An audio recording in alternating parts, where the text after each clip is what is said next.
I just did a video on Qualcomm. It was like 21 minutes. It was so long. It took forever. But one thing that confused me was in the videos now I talk about the equity section of the balance sheet. So you can see, and this is from their quarterly filings. It matches Yahoo Finance, but they have $8 billion of retained earnings, and they have a little bit of other comprehensive income, but they don't have any additional paid-in capital or outstanding stock, common stock paid-in capital, par value, 6,000 shares authorized. Yeah, I'm just not. I was a little confused. I did explain it in the video, but I was hoping someone maybe knew why they don't have any additional paid-in capital on their balance sheet.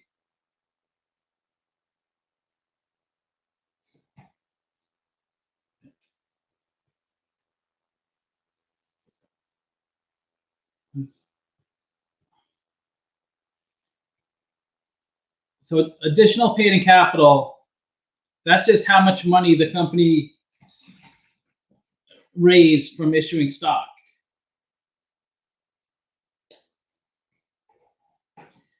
So pretty much every company should have additional paid-in capital, unless it's an MLP. Then it doesn't issue stock; it issues units.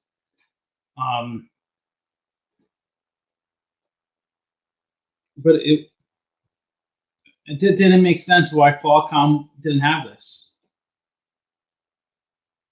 I could talk about how in the video how I explained it, but I'm not 100% if this is why they don't have any additional paid-in capital. This is just the only thing I could think about that would make sense.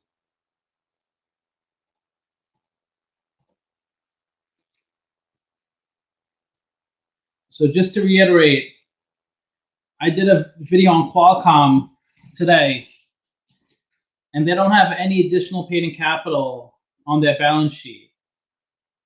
So it appears that they didn't raise any money from selling stock, which is surprising because you would think that they would have raised money like any company.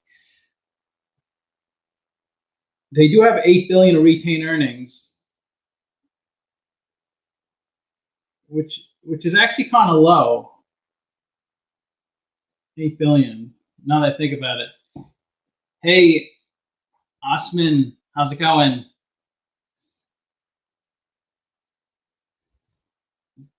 That is kind of low. Because look,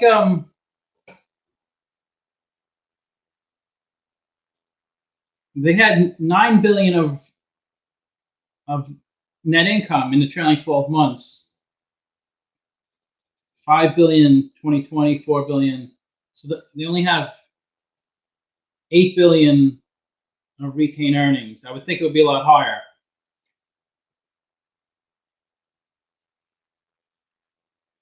So I'll just explain the way I explained it in the video, and maybe somebody, I might be wrong, but this is the only thing that makes sense to me. Because you can see Qualcomm,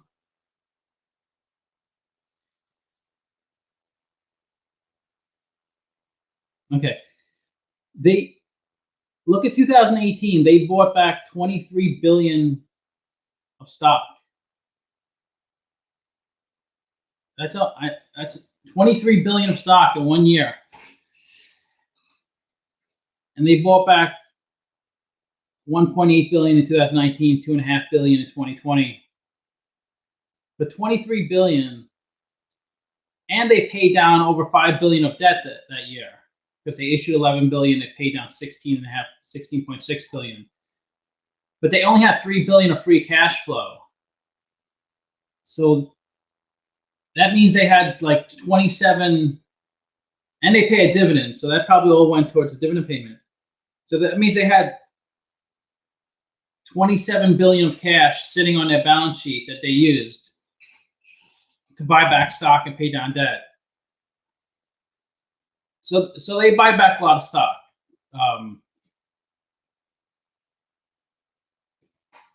So the way I explained it, why they have no additional paid-in capital, the only thing that would make sense to me is, so when a company buys back its stock, it's taken out of the market, that stock. Like the shares outstanding are reduced. So your share price should go up. And then they take that stock and put it on their balance sheet. They should put it on the treasury stock, which is a contra equity account. So it should be in treasury stock somewhere, but they don't have treasury stock listed. So I think they're just reducing retained earnings. Some companies do that.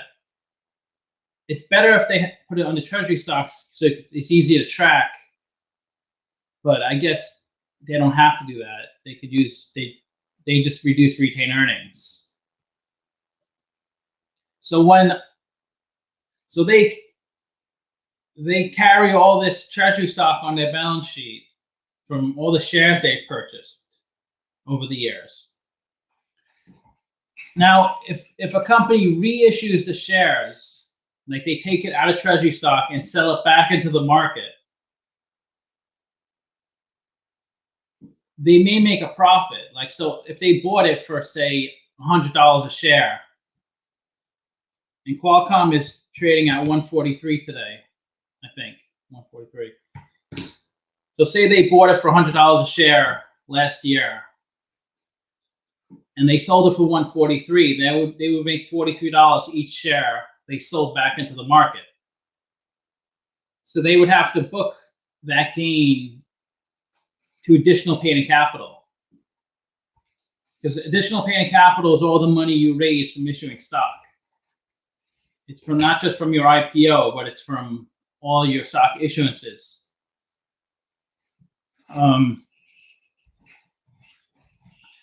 But if they paid, say they paid 160 a share, because it was like 160 a few months ago. If they paid 160 a share, and then they sold it back into the market at 143,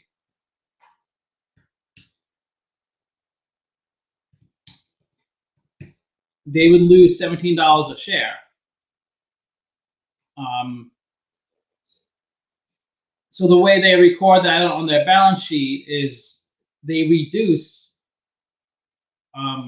additional paid-in capital. So additional paid-in capital is reduced by the amount they lost from reissuing the stock.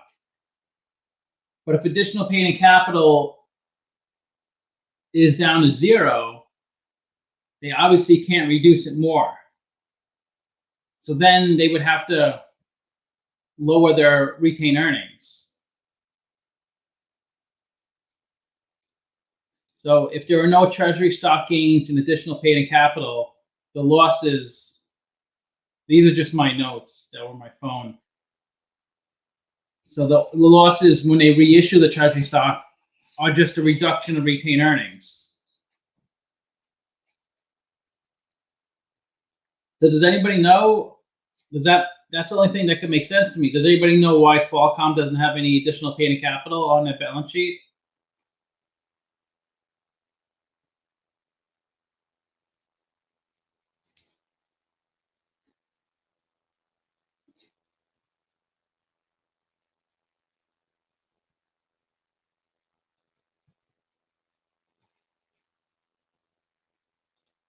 No. Look at their they were pretty flat revenue for a while, around 23 billion from 2017 to 2020. And their revenue jumped to 33 billion in the trailing 12 months. So not even a full year later, They're already up to 33 billion. And that's all organic. They don't do that for acquisition. They organically grew their business almost 50%. I think it's like 45% from 2020 to the trailing 12 months. So it's pretty amazing growth.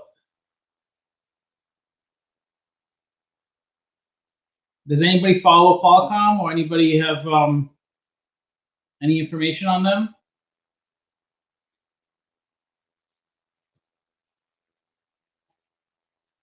I'll show you my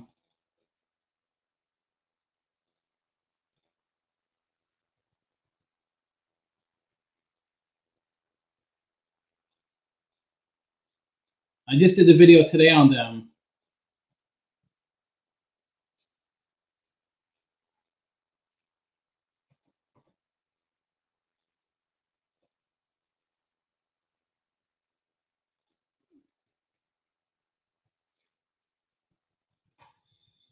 A little stuff in my file.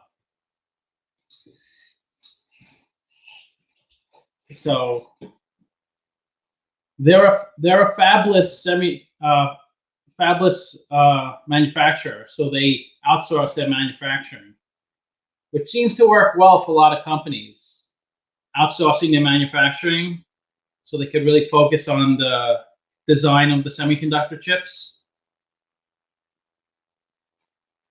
So it mostly works with wireless technology, like phones. That's the main things their chips go into. But it's been really aggressive with 5G technology. It has a lot of patents already, and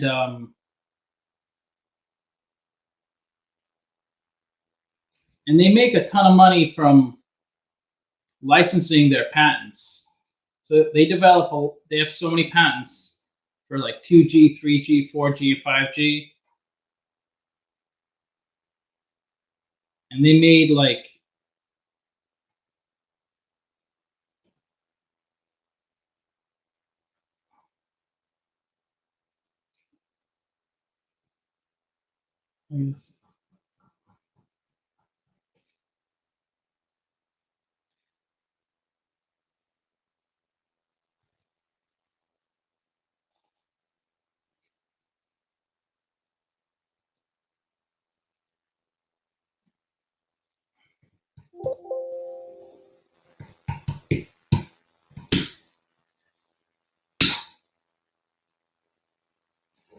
so in 2020, they made 7.2 billion from licensing their patents, which is kind of like easy money. They develop these patents, and then they just license them out to mainly like phone companies like Apple or Samsung. That's their main focus. So there's so much value in those patents because they can just sell that idea, and then those companies can just put like their semiconductor product into the cell phones, or they do like cars, computers, things like that. Hey Jupiter, what's up? Thanks for joining. I did Qualcomm today, a video on Qualcomm.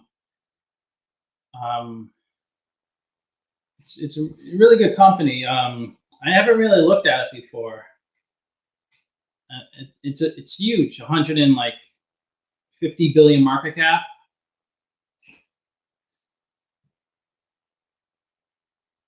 And it's really getting into the 5G space. So it could be a really good long-term hold, especially if it because it has lots of patents like on 5G technology, and that's about a third of their revenue is just from licensing those patents out to other companies. But The reason, I don't know if anybody's, the reason I started this video is because I was a little confused when I looked at their balance sheet. They don't have any additional paid-in capital on their balance sheet. An additional paid-in capital is how much money the company raised from issuing stock, like from the IPO and all the secondary offerings after the IPO. So it just seemed odd to me, and I was hoping maybe somebody knew why. I mean, I explained it in the video why I think they have no additional paid-in capital. Because they just bought back lots of, they repurchased tons of stock. I think in 2018, they bought back like 25 billion of stock. Let me show you. 23 billion. Which is unbelievable. $23 billion in 1 year.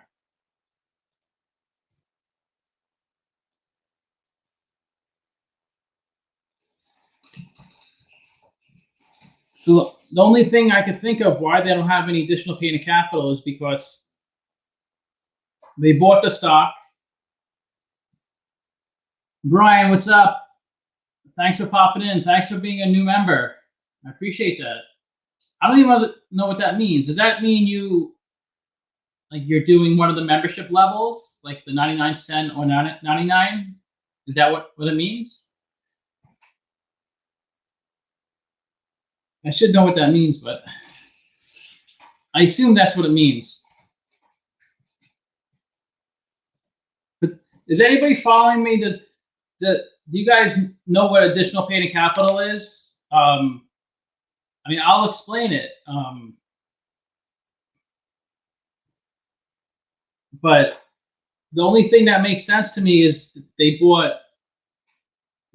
repurchased stock, and then they sold it back into the market at a loss. And that loss ate up all their additional paid-in capital on their balance sheet. And then they had to, and every time they repurchase stock, they just reduce. Here's the equity section of the balance sheet. They just reduce retained earnings.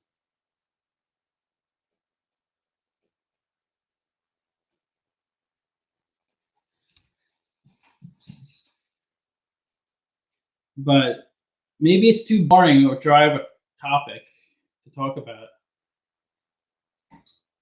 Maybe I'll talk about more interesting things.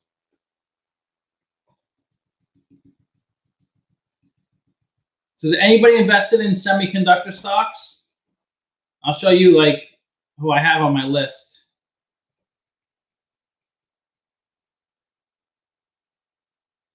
This is these are all the companies, according to Yahoo Finance, that I've done a semiconductor. Analog Devices, Advanced Micro Devices, Amcor. That's a really small. Amcor, 6 billion market cap. That's really small. Ace Technology, Broadcom, Intel. Some really big names. Marvell. It's not Marvel. It's not like the comic, Marvel Comics. It's Marvell. Micron. NVIDIA. It's a massive company, $500 billion market cap. NXP Semiconductors. Qualcomm actually tried to acquire NXP.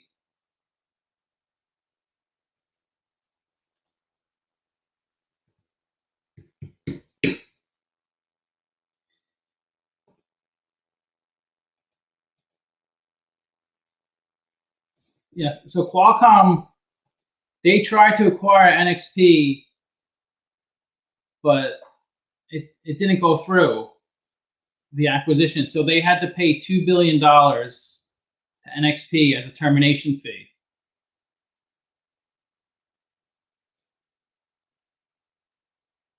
I talk about that in the video. And if you look at the income statement for 2017,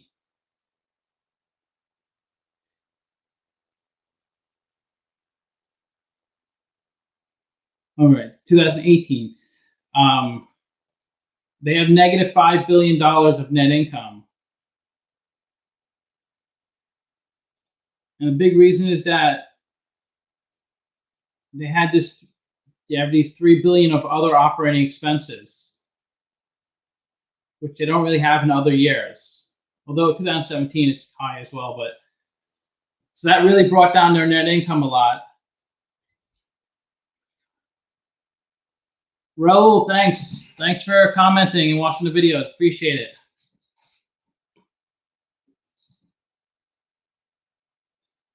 So, yeah, so in 2018, they had negative $5 billion of net income. And a lot of it was due to these one-off expenses that shouldn't be occurring. The $2 billion termination fee for not acquiring NXP. And then I had a $1.2 billion charge related to a fine imposed by the EC, which I'm not sure exactly what that is.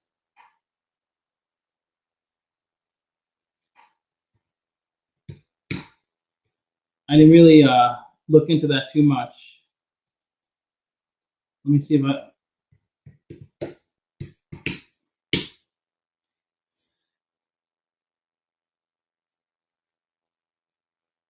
Okay, 1.2 fine by the EC related to an investigation. 2018 EC fine, note 7.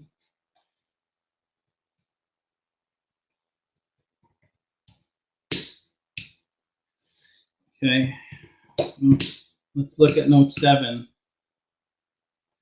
That's long.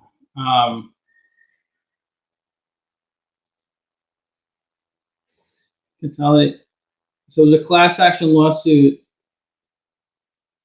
securities class action compliance were filed. Okay, so stockholders, I guess, sued Qualcomm. Complaints alleged, among other things, violated securities.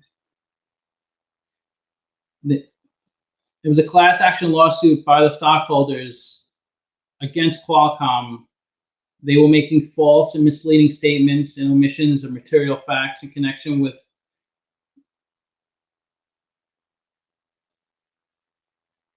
the complaints sought unspecified damages interest.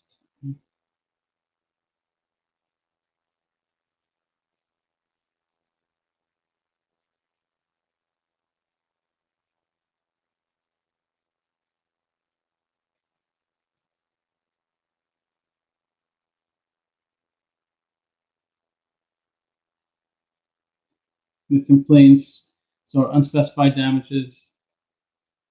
Consumer class action lawsuit. It's hard to really get exactly what it is. But they paid $1.2 billion in fines. So that really brought down their net income in 2018. It made it negative for the year. I guess if it wasn't that $3 billion, they would have still been negative, because their cost of revenue was really high that year, like a lot higher than the other years, and they had more revenue in 2019.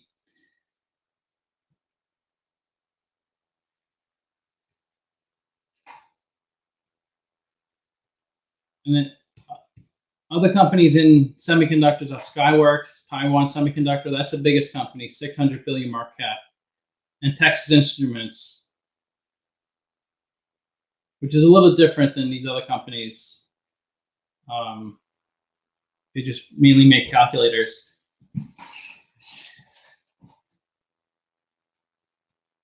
But you can see that the average market cap is 160 billion for these companies.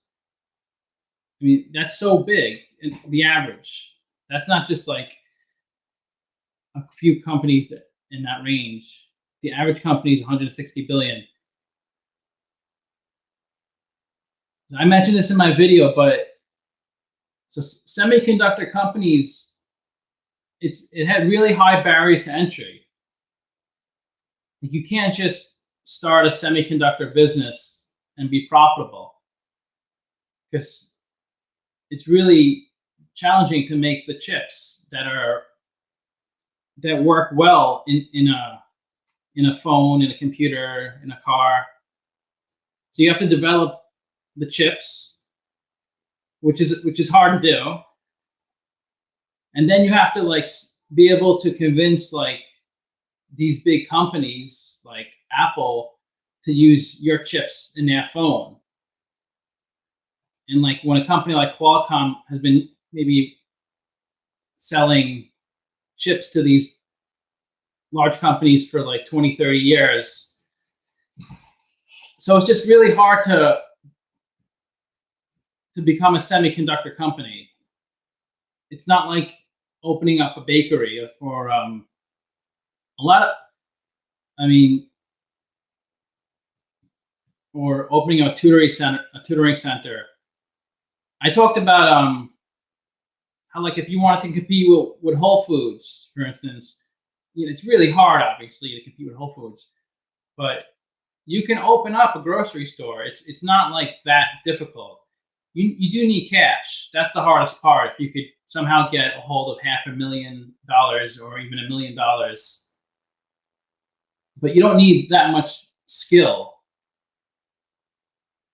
Anybody can do it if they had the money.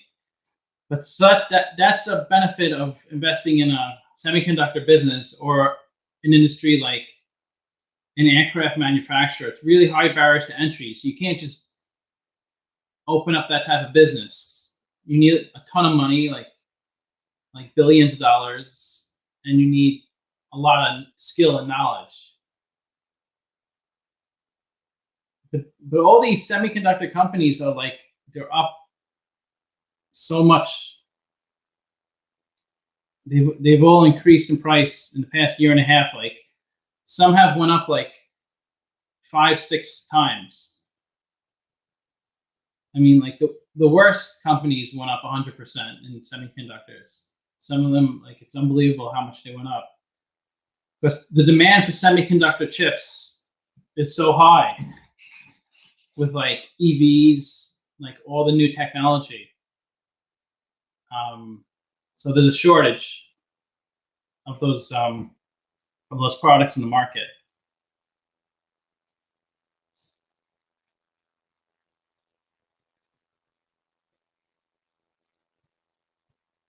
But I guess the reason I did the live stream was I didn't know, like I did the video for Qualcomm today, and they didn't have any additional paid-in capital in the equity section of their balance sheet.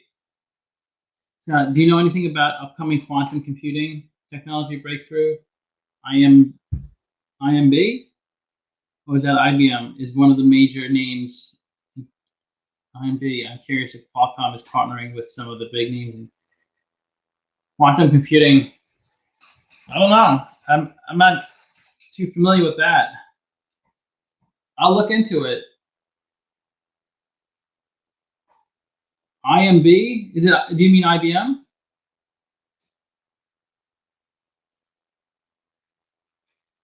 Quantum computing. Does anybody have any info on quantum computing?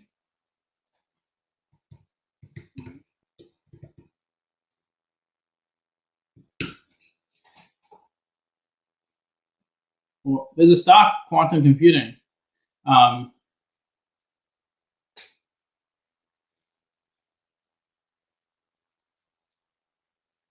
Can you invest in quantum computing?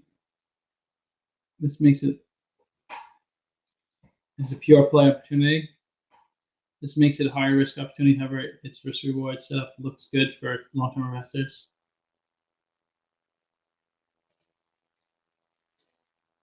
Okay, on NVIDIA, Amazon, Applied Materials, IBM.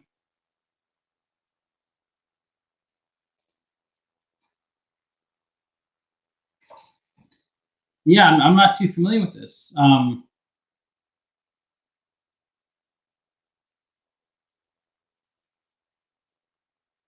try to do that. Is there any company that just focuses on that? I wonder if Quantum Computing Inc.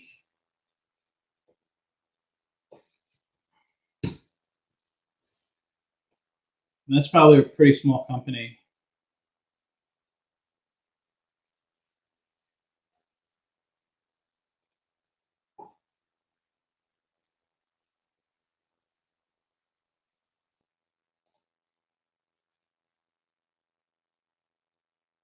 Is that just like a souped up computer?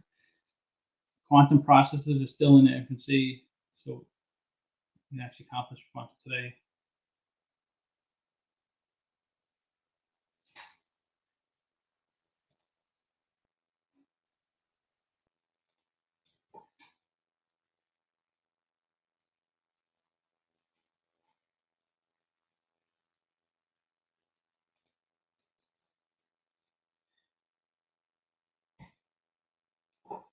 Let me see the market cap.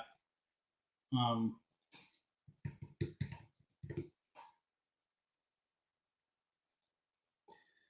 it's probably a small company. 200 million.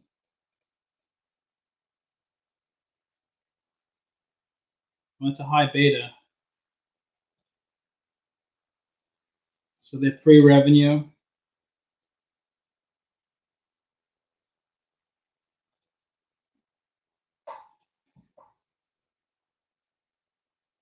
And this is a really small company. This is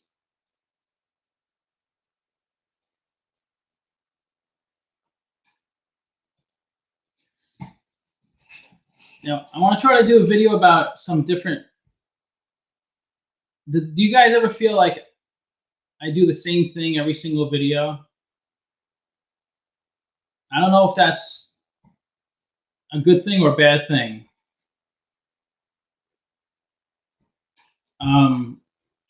I try to do some financial statement videos.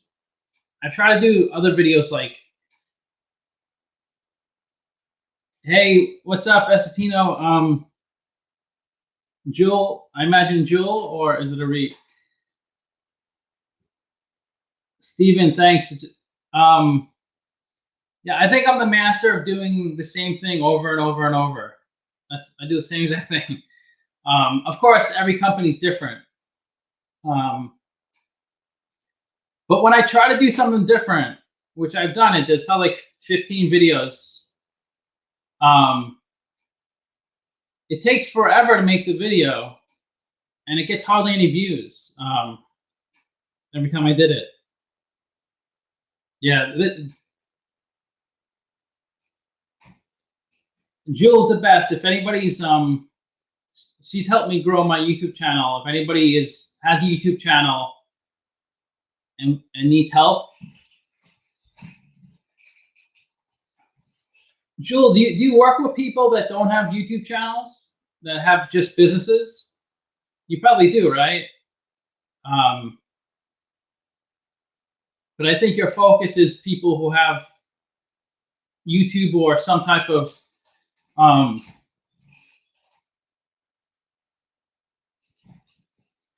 I think they've gotten better, the videos. I don't know if anybody's seen my old videos, but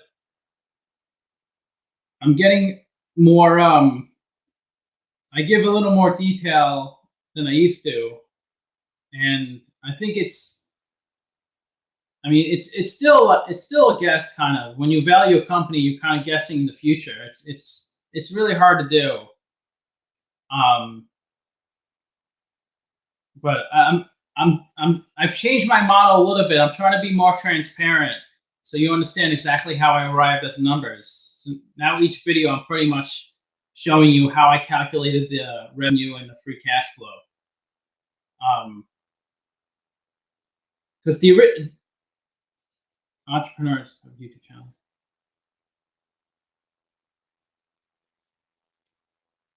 So it's pretty much just YouTube, right? I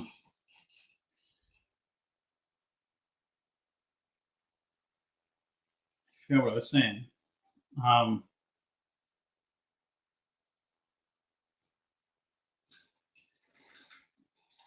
So does anybody is anybody familiar with quantum computing? This really small company. Do you like creating the same videos over and over? I do. I'm. There were definitely times I get a little frustrated from doing the same video. Well, it wasn't the same video. Like if my views, like my views were down, or my subs weren't growing as much, then I got a little frustrated. But I'm enjoying it because I'm able to refine my process. I've been improving it, so I'm enjoying that part.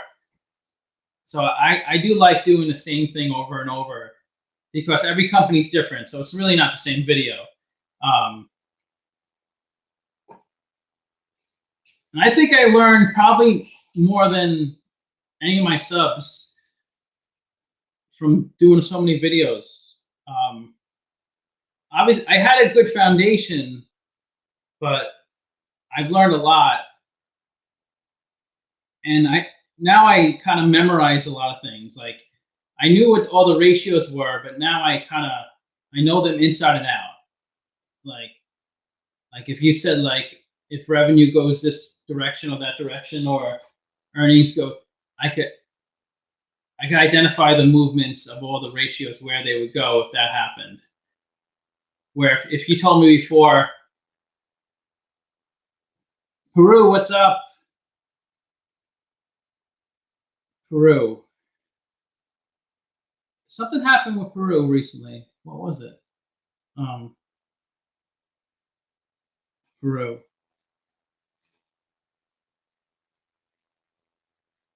Lima. Was it Lima?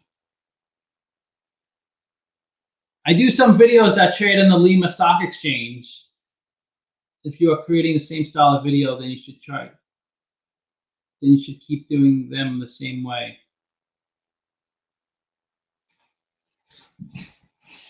Yeah, there's the same format definitely in my videos. Obviously, it changes a little bit because some companies have certain aspects about them. So that's obviously changes. But I'm giving a little more detail. Like when I talk about the financials, I try to back up the numbers a little more now.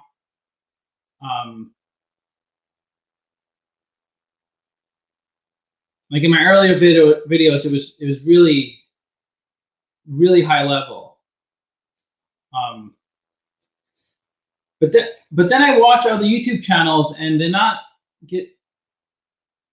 like I don't feel like there's any value there, like the stuff they talk about, but they get a lot of views, some of them, a lot more than me.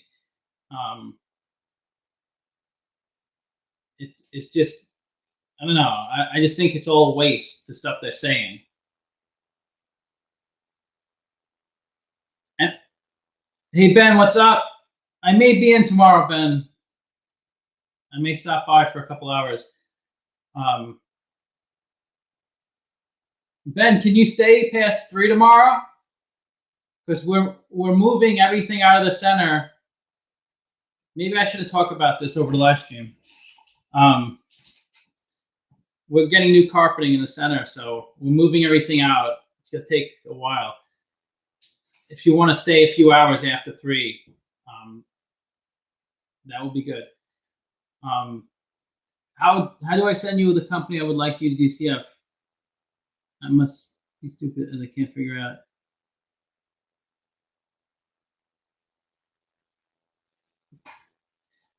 Brian, yeah, it's not you. It is a little confusing. How to tell me? You can't really do it over YouTube, over the membership thing. Pretty much any video, just comment on any video,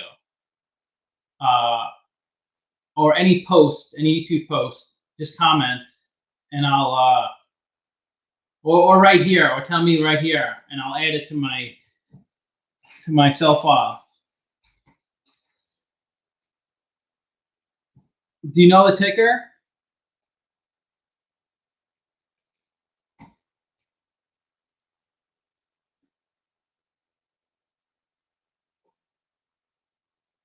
Yeah, Jewel, I was thinking of visiting. I may do like a road trip around the country, visiting. I was going to visit different people.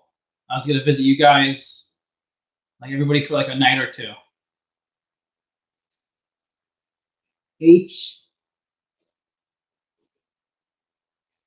HIMS?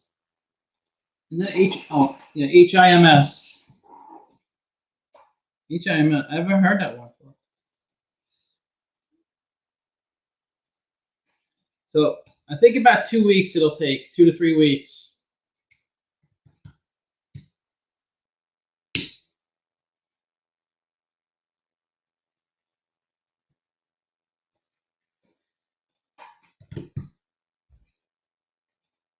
Okay, this looks good.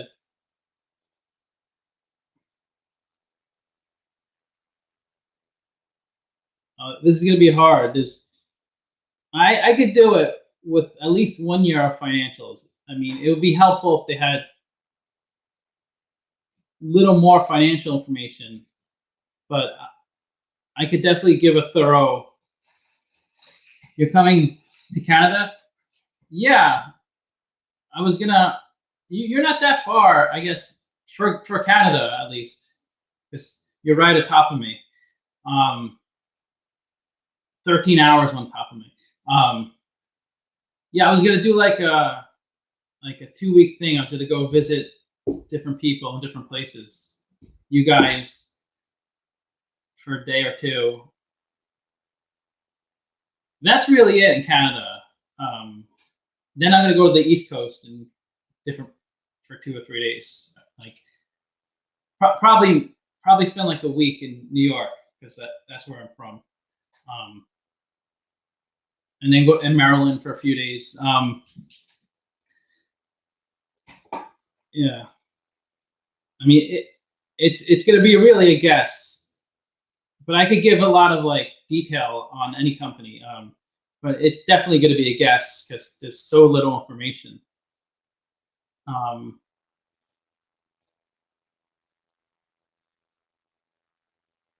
This is a small company. Well, not that 1.7 billion. It's not that small. I thought it'd be smaller. 47 million.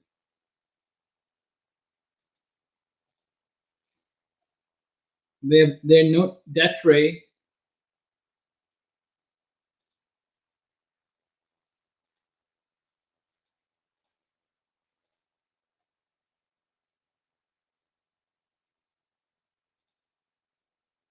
Is this a foreign company? A Canadian, maybe? San Francisco. It's not foreign. I wonder if this is Yahoo Finance is wrong. Why do they have? I don't get this. All their equities in capital stock.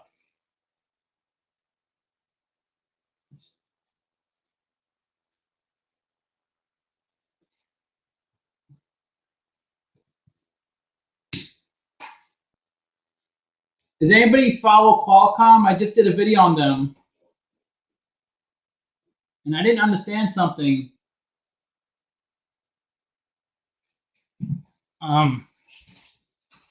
That's why I started this stream.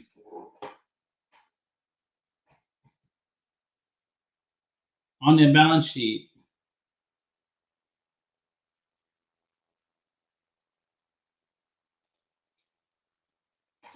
David Wells, who was the CFO of Netflix, just bought 3 million of stock last month after earnings. They are telehealth and growing rapidly. They're telehealth?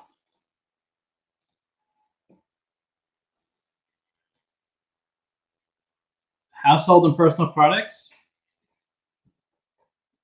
Really, telehealth?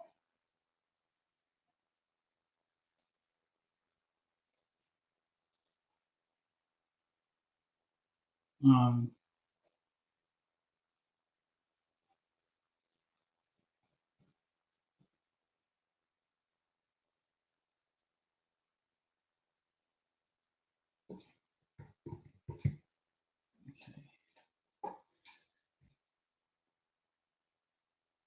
is that a cannabis gummy?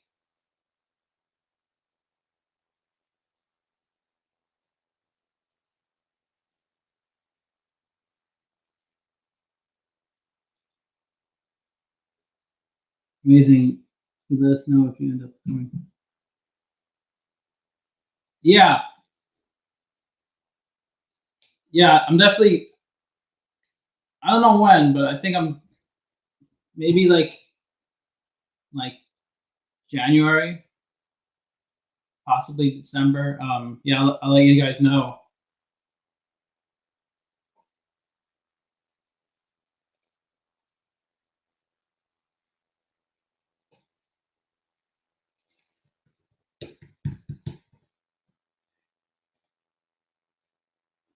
Does anybody? Okay, so this makes sense. I guess it's wrong in Yahoo Finance because they put Is anybody familiar with additional paid-in capital?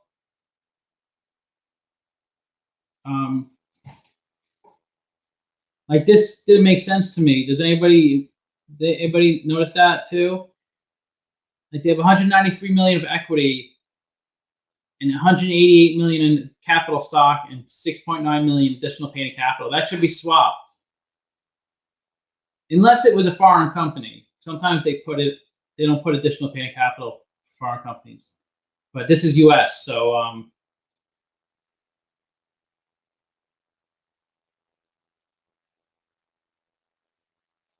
524 million of additional paid-in capital.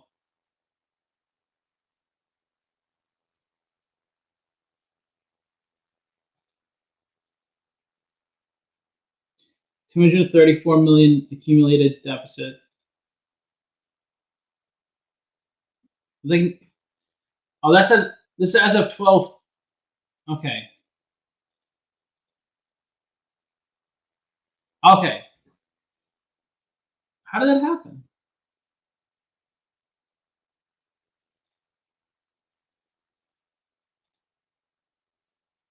It just okay. That's weird. Okay. So this makes sense. Okay. So it is right, Yahoo Finance. I don't know why.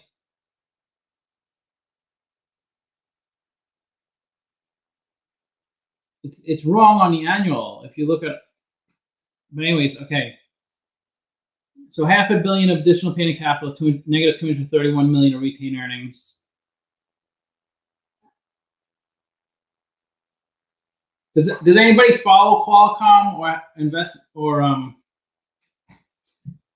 is anybody familiar with additional paid-in capital or how treasury stock buybacks work? Does anybody want to know? It might be kind of boring. I talk about it in my Qualcomm video, but the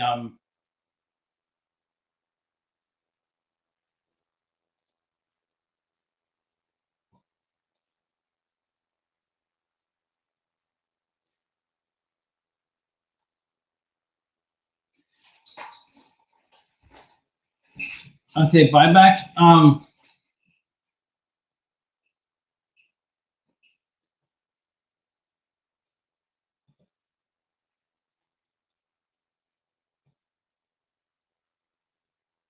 So I guess I'll explain it. This is Qualcomm's buybacks. Qualcomm is a huge semiconductor company. It mostly works with like the semiconductors in cell phones. That's what's mainly in, but they also do cars and things like that and computers. But they have tons of cash. So they bought back. This is their buybacks each year. I think 2017, 1.3 billion. They bought back 23 billion in 2018, which is unreal. That's the amount of money to buy back your stock. So pretty much it just means like if there's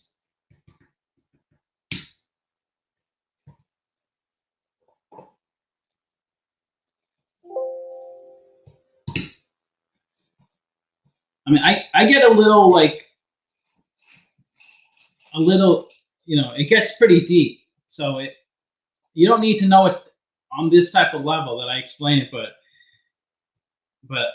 I do get kind of deep in it, and it could get, I guess, kind of boring and hard to follow. So if these are the shares, like they have 1 million shares outstanding.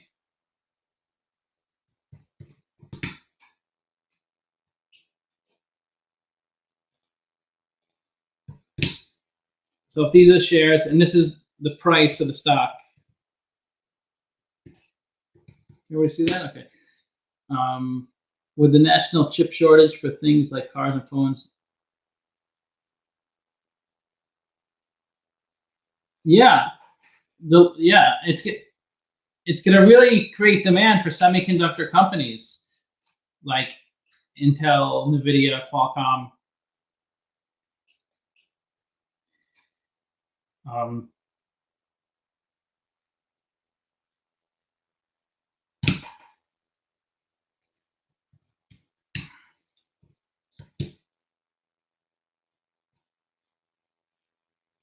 So if there were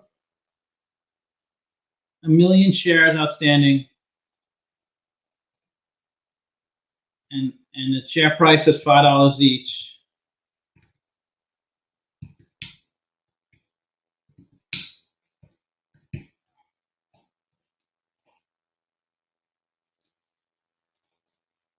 that means the market cap is 5 million.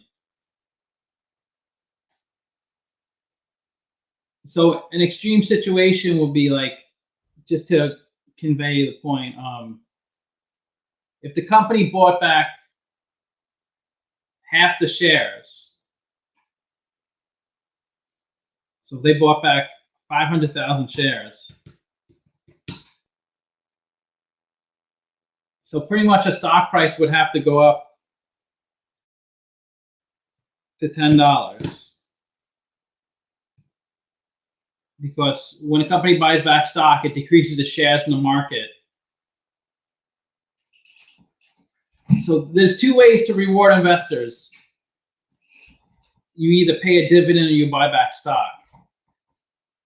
Both are fine. Some companies do both, like this company. I prefer if a company buys back stock, because then I could choose to sell the stock if I wanted to, and take in my gains. But if the company pays you a dividend, you kind of have to take the dividend. You can't like give it back. So you have to take it and then pay taxes on it. But when they buy back stock, you don't have to sell the stock, so you don't have to pay any taxes.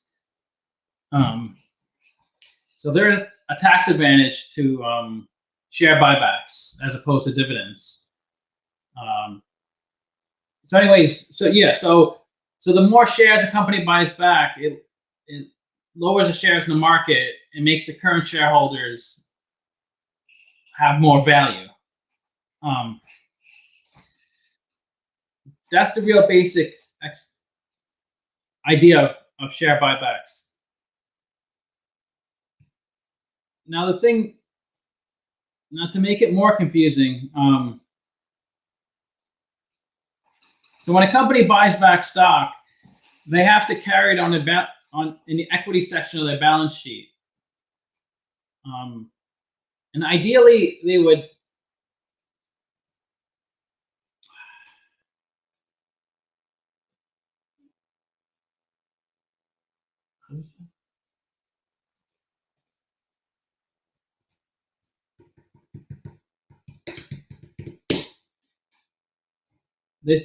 so if a company buys back stock, ideally they would put it under treasury stock on in the equity section, so you could see how much stock they bought back. But not all companies report treasury stock. They may just reduce their retained earnings.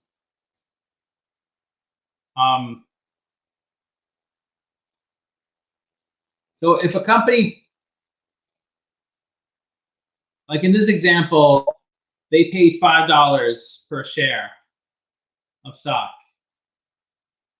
and they would have 500,000 shares of stock on their balance sheet in treasury stock. And that reduces your retained earnings. So it makes your company worth less when you buy back stock, because you have to use cash to buy back stock. But if you reissue the stock into the open market, which you could do, say they bought it for $5, these 500,000 shares. And if the stock price, say, was $10, they would make $5 each share. So they would have to book the gain onto additional paid-in capital on the equity section of the balance sheet, because additional paid-in capital is how much money the company raises from selling stock. It's usually like from the IPO and all subsequent capital raises. So I told you it's pretty hard to follow. And you don't have to know it in this detail, but I talk about it in the Qualcomm video because Qualcomm, as you can see, doesn't have any additional paid-in capital. So the only thing that made sense to me is that they bought stock and put it onto their balance sheet. In my example, they bought it at the peak at 160, and if they sold the stock today, it's trading for 143, they would have lost $17 each share they reissued. So if you lose money, like here in the third line, if a company reissues a treasury stock at a loss, the difference is debited to additional paid-in capital. So they must have depleted their additional paid-in capital from the losses from the share buybacks.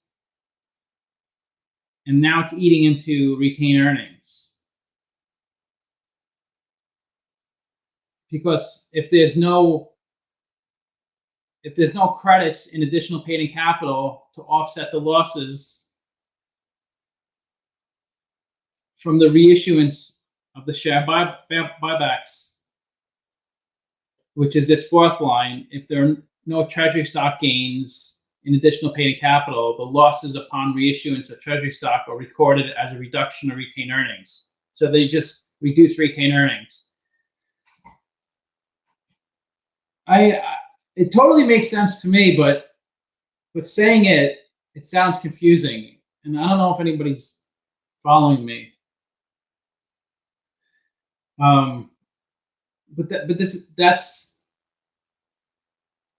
That's the only thing I could think of why they have no additional paid-in capital, because they should have it, because they sold stock. If they were an MLP, master limited partnership, they wouldn't have additional paid-in capital, I don't think. Let's look at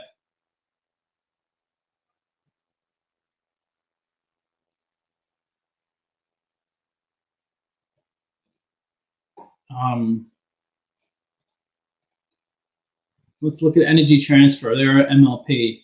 Let's look at their balance sheet.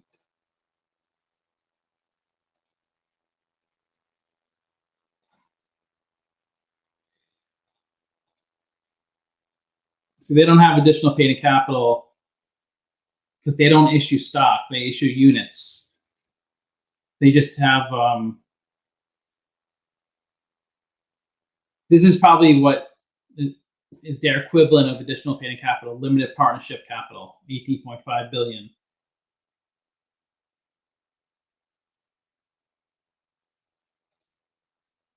Yeah, they have zero stockholders' equity because they don't issue stock.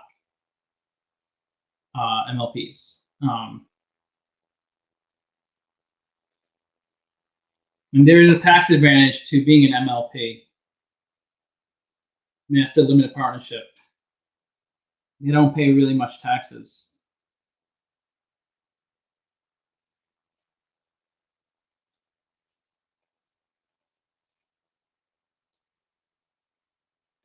So you can see they 5.2 billion of revenue of pre-tax income, and they pay 267 million taxes. So that's like 5%. And they had like a $1.8 billion tax rebate. So since 2017, they didn't pay any taxes. They actually got a refund of more money. And they make a lot of money. I mean, 3 billion of pre-tax income, 5 billion, 5 billion. Not a lot in 2020 and 2017. So that's the benefit of being an MLP. A lot of people like energy transfer. Does anybody here have any exposure to midstream stocks? I know they pay really nice dividends. They used to pay like 20-30% dividends, and then they all cut their dividend. But this is 6%.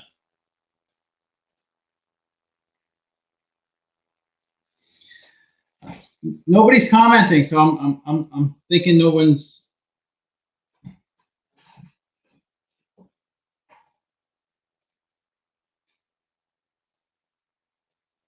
I bought. Oh, you bought ExxonMobil, XOM.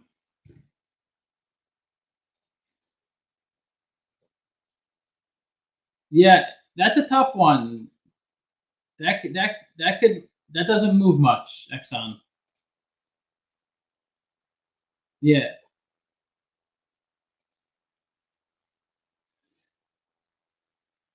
Well, it's done well this year, depending where you bought it.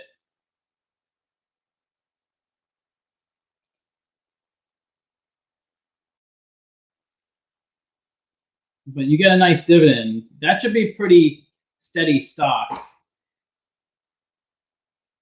I remember when I was probably your age, maybe a little older. I remember following the stock market, and this was the biggest company. It was like 500 million market cap. Oh no, I meant revenue. It was like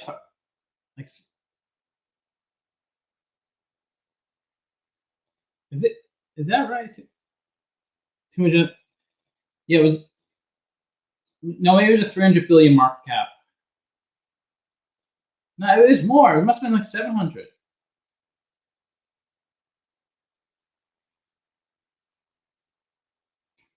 I think there was some regulation announced about drilling that caused people to sell. Yeah, oil stocks have really struggled. I mean, it's coming back, oil prices, but they've been really struggling.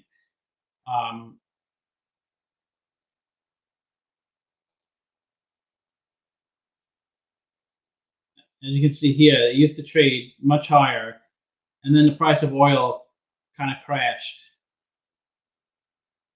And it is coming up, but you can see it's still trading well below. I mean, it was close to $90 for a while. Yeah, but this is a good long-term hold. It'll get back up there to like $80, $90, $100.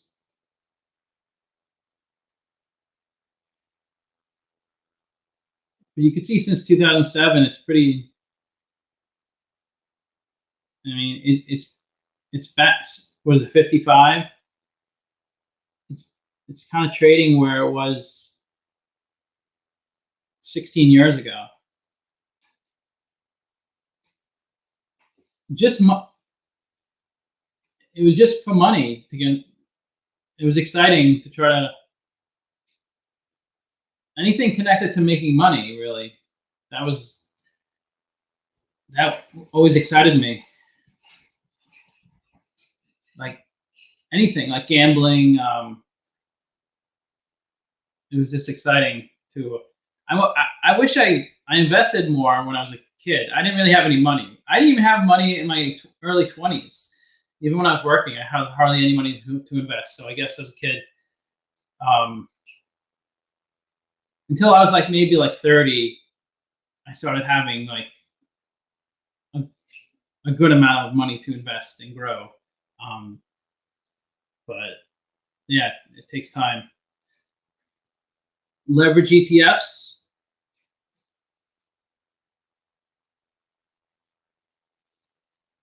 Yeah, I wouldn't do. I wouldn't invest in leverage ETFs. Give me what ticker you're thinking about. That was the main reason I started this channel. Like I did have a video on it, but I created a model to try to figure out why leveraged ETFs always seem to go down in the long term. SPXL.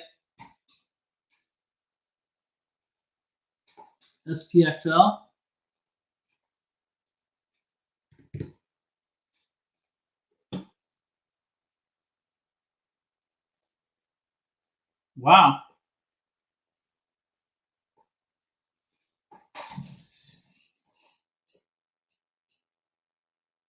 That's pretty impressive. Sheesh. Maybe I'm wrong. Maybe this is different. Well, it depends what they're holding.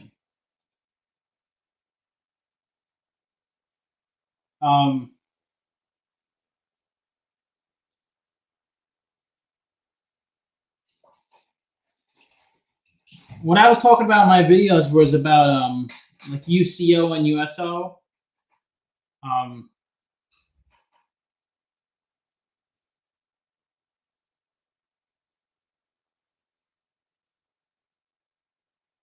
How do they get triple leverage on these things? Are they doing derivatives?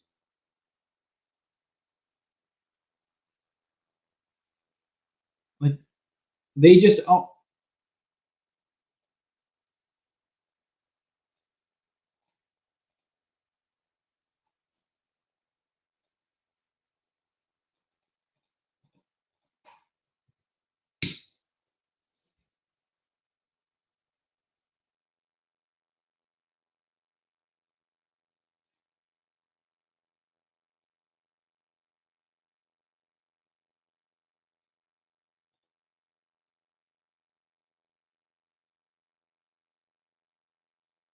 300%.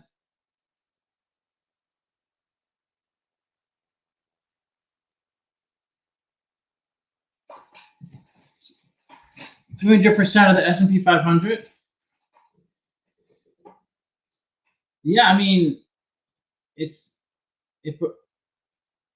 performing really well.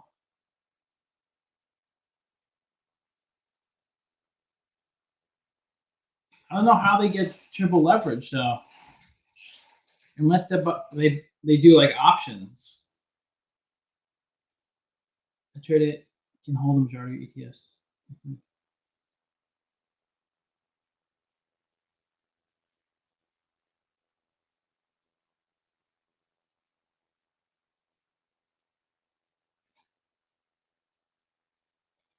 SPXL.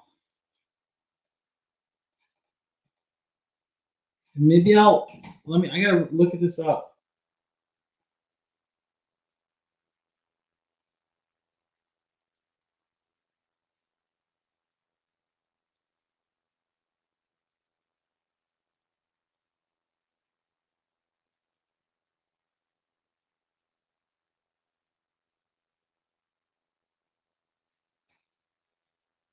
SPXL. I'm just gonna make a note. Maybe I'll do a video on it. Yeah, the fees must be high. Let me look. This is a good website. It shows you the stock split history. What I like most is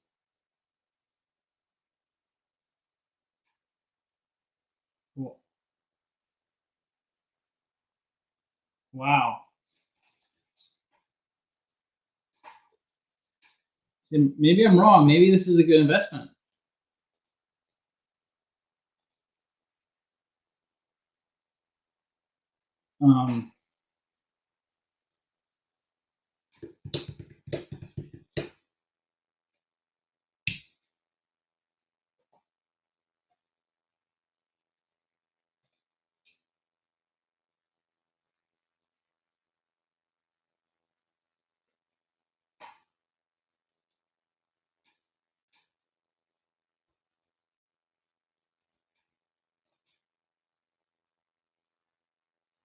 So it uses derivatives and swaps. I guess that makes sense. That's the only way I can think of to get triple leverage.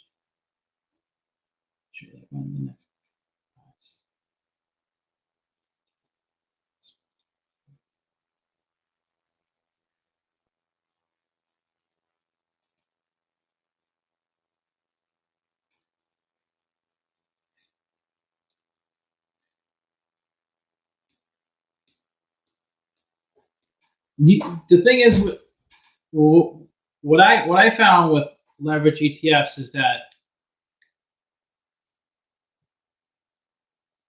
when it goes down a lot more than when it goes up. I'll show you what I mean.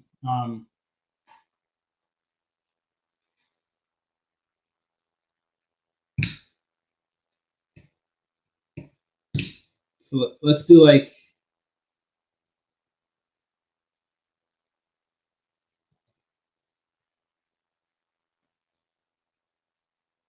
10 days.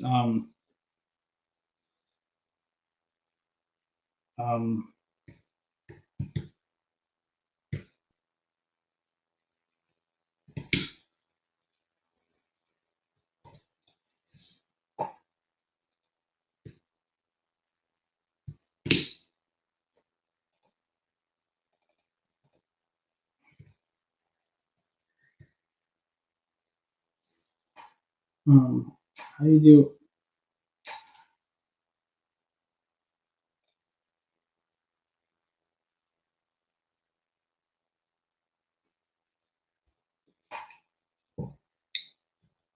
How do you do a random generator to get negative numbers?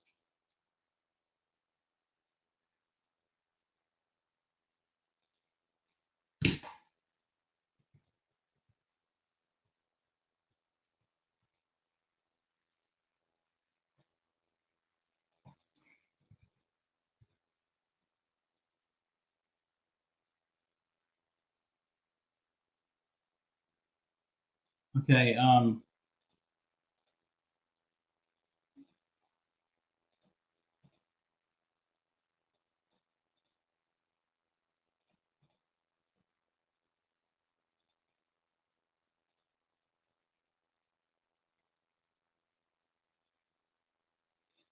Okay.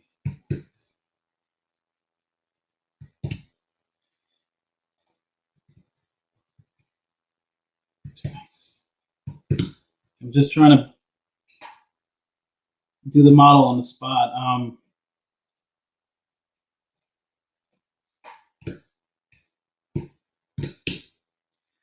just keep doing that. It's so annoying.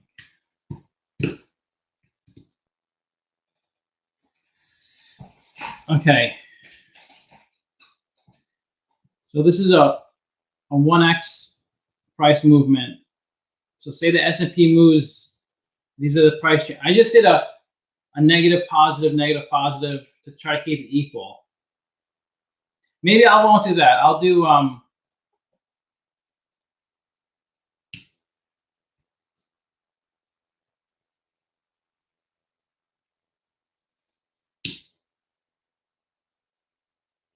I'll do 3 negatives and 7 positives, because I think that would probably reflect the S&P 500 more closer, right? And every 10 days, there's 7 positives and 3 negatives. since it pretty much goes up over time, right? And this is a 1x, 2x, and 3x. Okay, so if you have $100,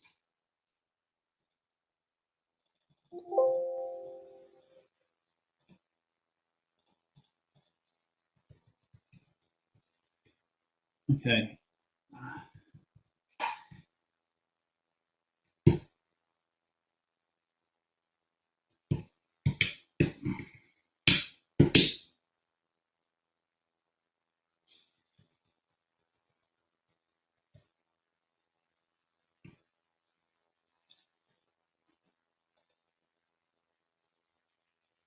Okay.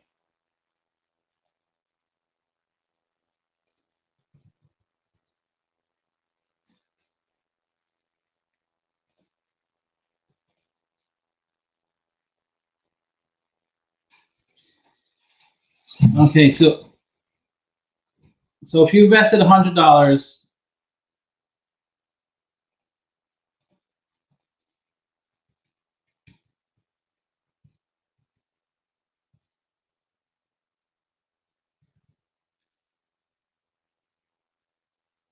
in the S&P 500, and I'm assuming 7 out of every 10 days is 7 positives and 3 negatives. This is 1x, and this is if you multiply by 2 and multiply by 3. Let's see.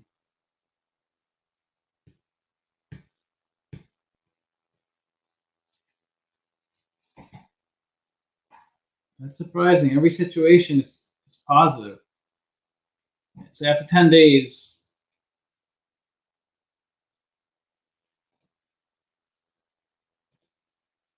let me have four negatives and 6 positives.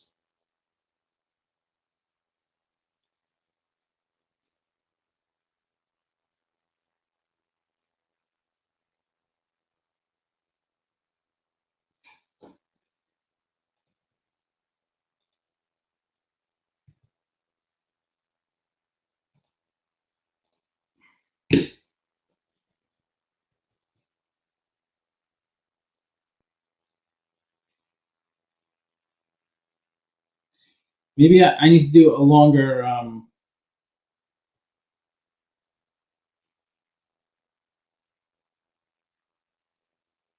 So this is 5 and 5. I'm going to stick with.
Maybe it's not so risky. I thought I could have sworn. It seems like after.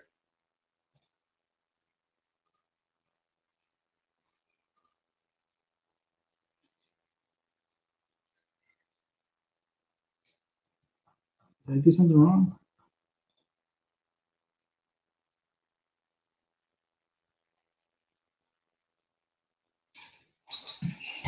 I don't know.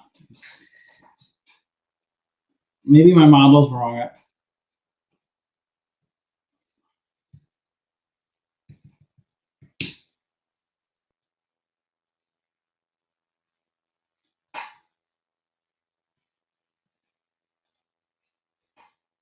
So what everybody, anybody, did anybody invest in Spirit? That's been going up a lot with the short squeeze. SPRT. Support.com. I did a video on that right before the short squeeze, like the day before.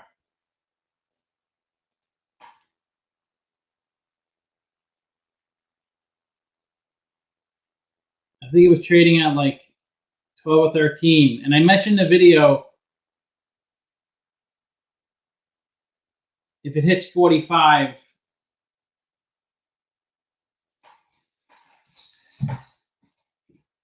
yeah, that's true. Maybe the fees.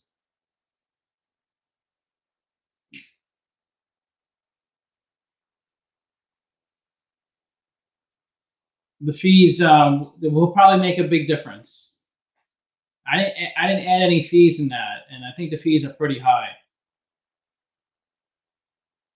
But I did a video on UCO, and it seems like in almost every scenario, it lost money.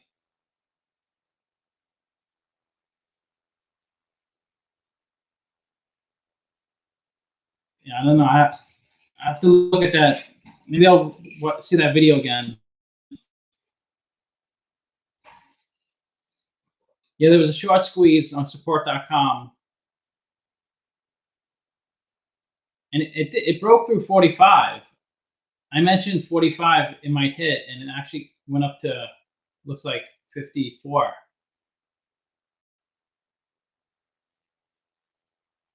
And it surprises me. Same thing with AMC and GME. Like, I'm like shocked that when they come down sometimes in price, they come back up. Like when its first short squeeze happened, I was like, I would have sold probably at 100. And then when it comes all the way down, I figured it's not coming back up again. And then it came, and it comes back up.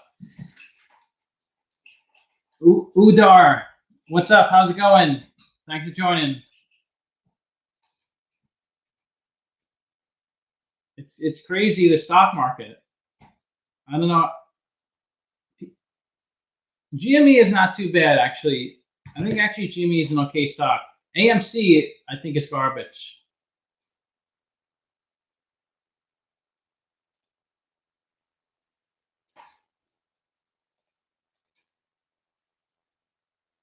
Like, it's just amazing that it goes up and it's still kind of trading pretty high.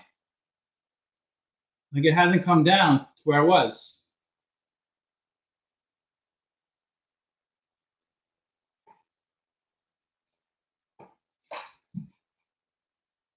BLIQ.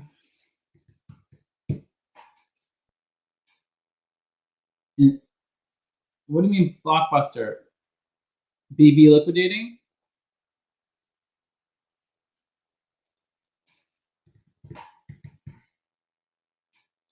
Are you talking about Blockbuster Video?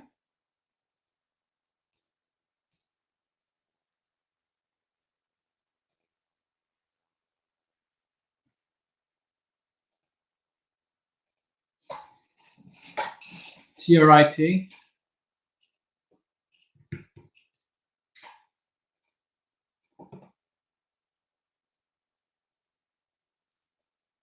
$140 million.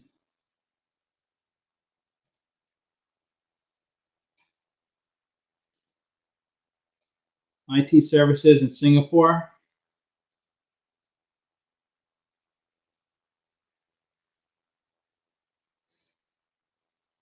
No financial information.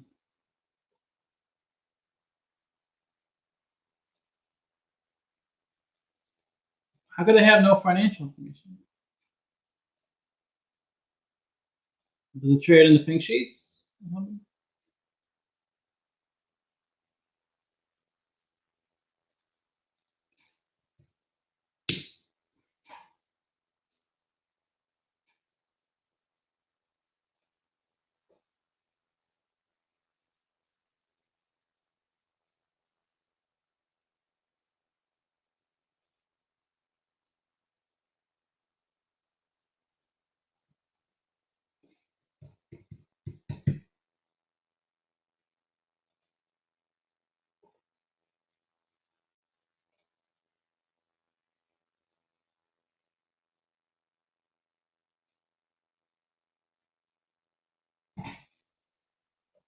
Financial reports are 6 months old. Oh yeah, Blockbuster Video.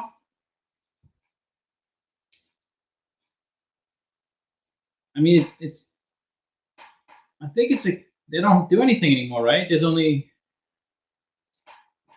one Blockbuster in the left.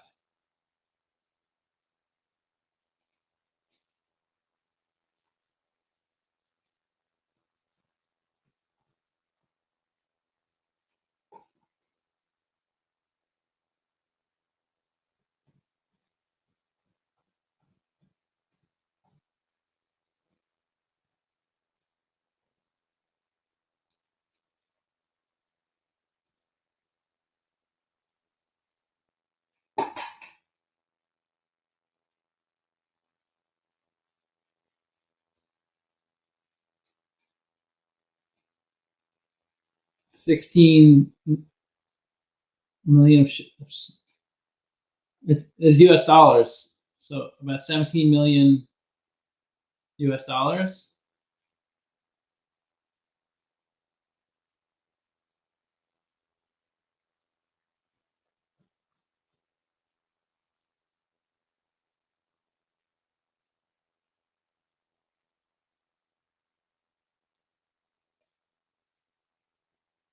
They're profitable.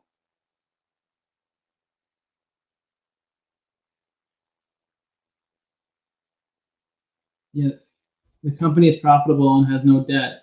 Earnings.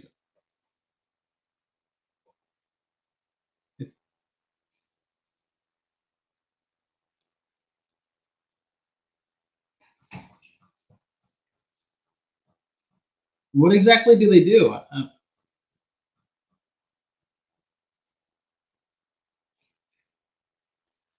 Okay, the shell company contains. Oh wait.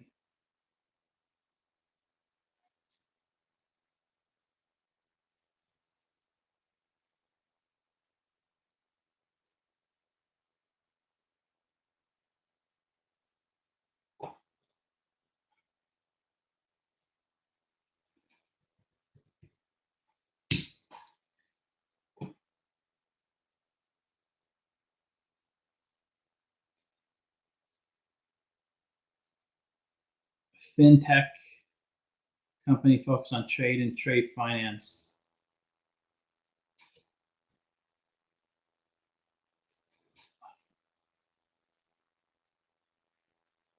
So it's a commodity trading platform.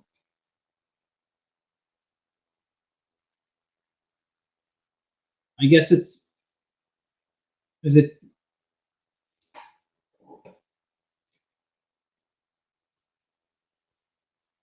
It's an okay.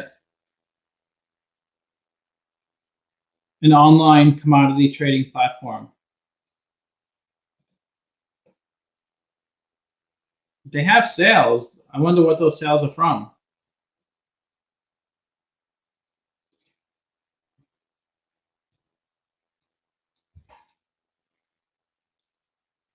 It's hard to understand some of these companies, like exactly what they do. They connect small, medium enterprises with lenders. Okay.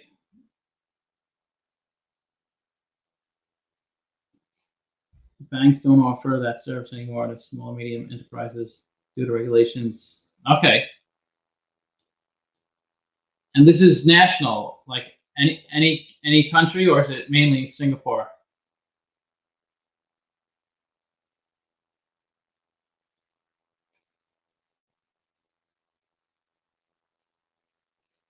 So what kind of commodities? Is it like gold, oil, or any commodity you want?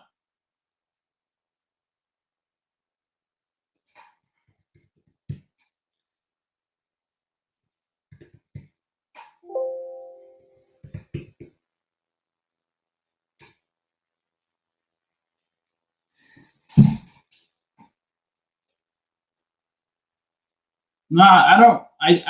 I used to trade options. Okay, so it's crypto. It's trading crypto. It's options are too hard. It's too hard to make money in options. I did a video on options. I did buy an option on the video.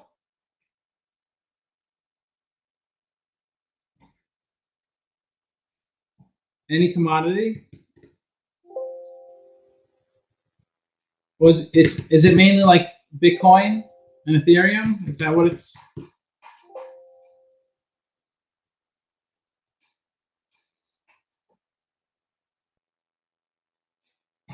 No, I don't really do leaps. I don't do commodity options anymore. I don't like crypto. I'm not. I don't. I wouldn't buy crypto. It just doesn't make sense to me. I know people made a lot of money with crypto, but I don't know. I'm not sold on the long term. Like it's going to be around in the long term. It might be.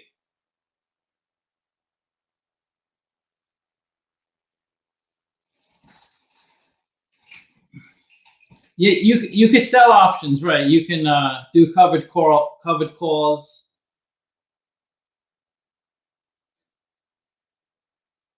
But when you sell options, you're limiting your upside. So if the stock goes up a lot, then you might lose out on all those gains. Yeah, that guy killed himself. It said he owed $730,000, something like that. Yeah, that was a shame.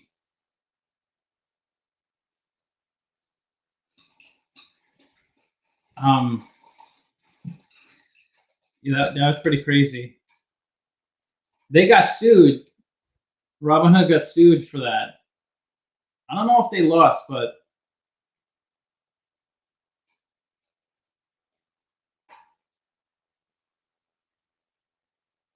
yeah. My friend, he sells puts on stocks he likes. So if he gets a premium, and then if he's forced to buy the put, then he gets a stock that he wanted anyway. Am I retarded? What kind of question is that? I know. No, I'm not retired. I own a business. That's pretty much what I do, I guess. But I don't work that many hours, so I have a lot of free time. I hired someone recently to kind of run most of the business, but I don't know.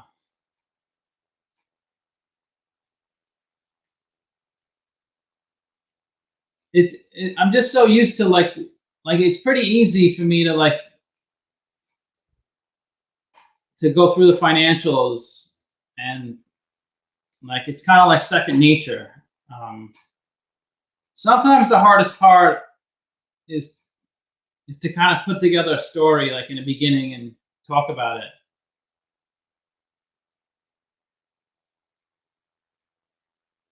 Yeah, I don't think it's ETFs like even I have a hard time beating the market. Like, I own most of my stocks aren't even doing as well as the S&P 500. I bought Berkshire Hathaway, I think, in 2017. I don't know if I probably have some stocks that pay dividends. I don't really care about dividends. I don't invest for dividends. But I think I have a few that pay dividends.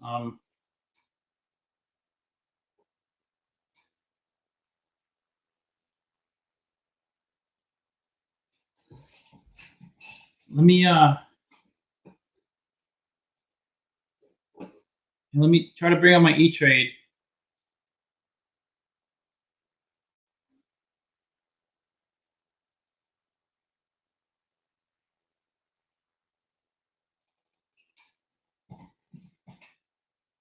I'll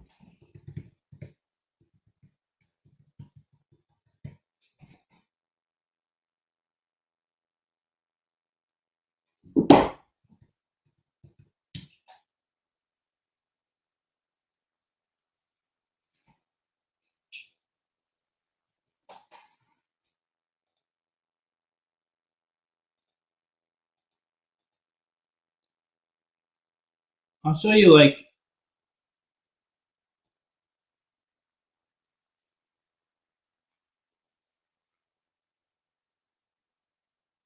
I started a new portfolio. I'll show you it.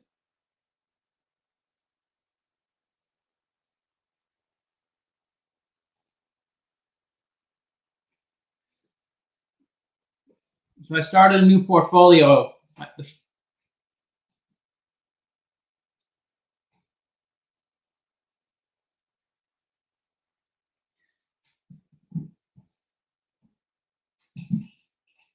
Probably once a week I'll do a live chat.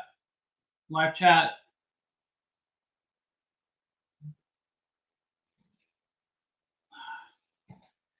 So the only stock I bought was Accelera. This is a new portfolio. I'm investing in a little more riskier stuff. It's finally up. It was down like for a while.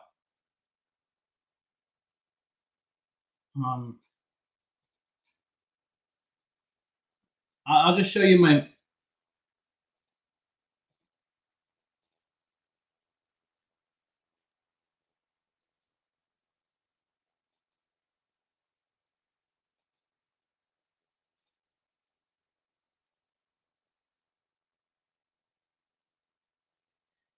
See, like the S&P 500 is up 88%. So even Berkshire Hathaway doesn't. It's up. I would have been better off investing in S&P 500. Like it's just hard to beat the market.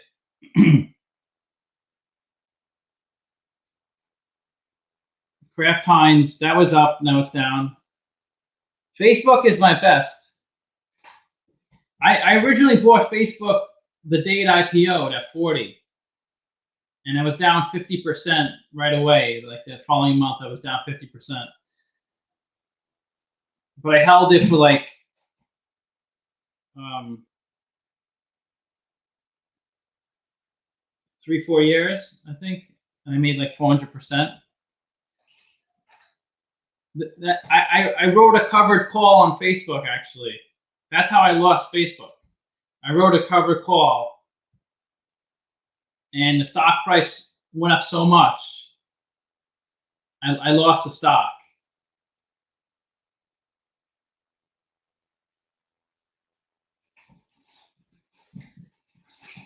I bought 100, I think 100. It was $40. I bought 100 shares.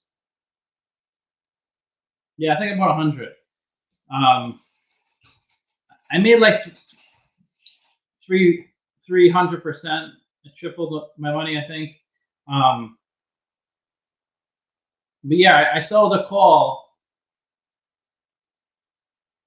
That's the thing. If you sell covered calls, you're kind of capping your upside. So you may lose out on a lot of gains. So you're just pretty much hoping the stock is pretty flat, right? 5% annual dividend return under easily. Just invest in some natural gas companies.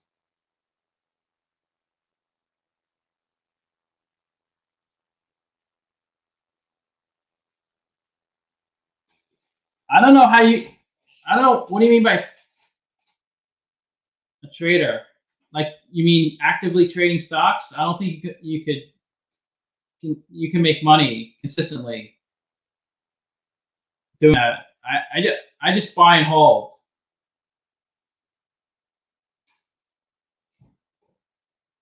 This is my main portfolio. I have other ones, so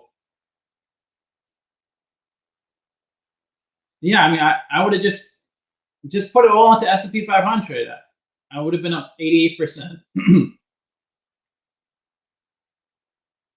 I probably would have been better off just doing that.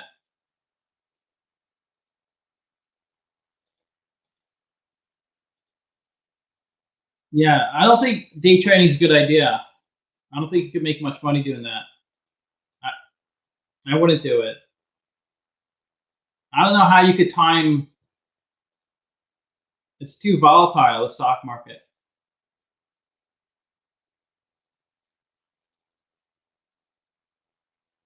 But I know people claim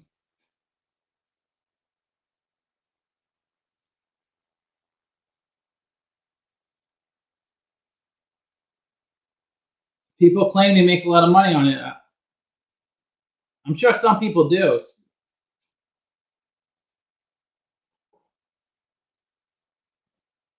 You know, with a large enough group of people, there's going to be some people that make money and some people that lose money.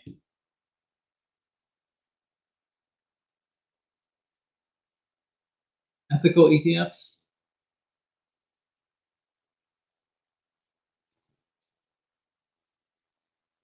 I know it would be ideal if you could find multi-baggers, but how would you know?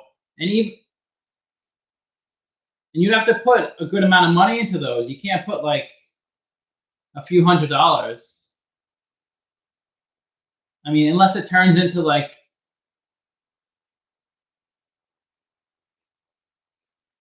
I don't know. I think in the long term, you wouldn't make money trying to find a stock at 10x's. Like you'll lose a lot more than you make. And when you do hit it, it's not like you put all your money into it. You probably will put a small amount. So, but you could get lucky. You could win the lottery. So anything could happen. If you would have put 1,000 into Dogecoin, you could have had a ton of money.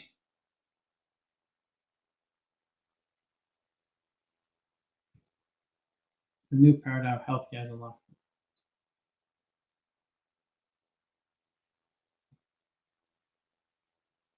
Thanks, buddy. Really appreciate it.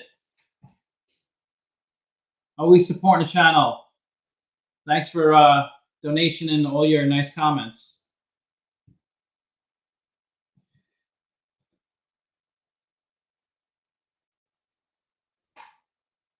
How does day trading work? It's just buy all shares.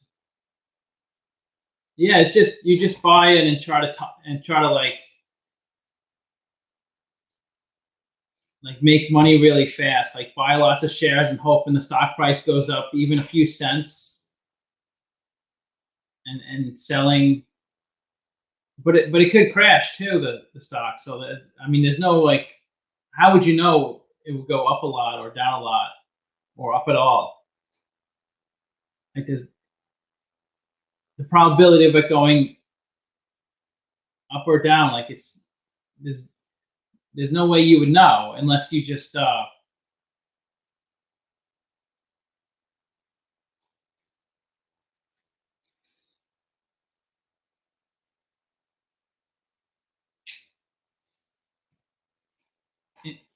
Intel and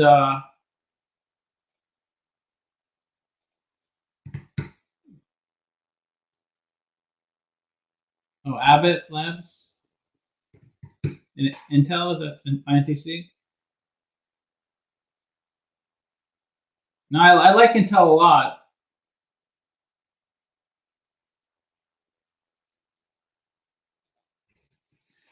Yeah, I'm pretty nice, Udar. Appreciate it. That's really nice of you. I never even saw that before, a super sticker. I don't even know what that is. I'm glad you bought that because I didn't realize I had that on my channel.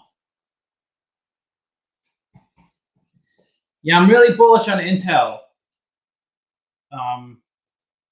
For some reason, the stock really hasn't done that well for semiconductor company.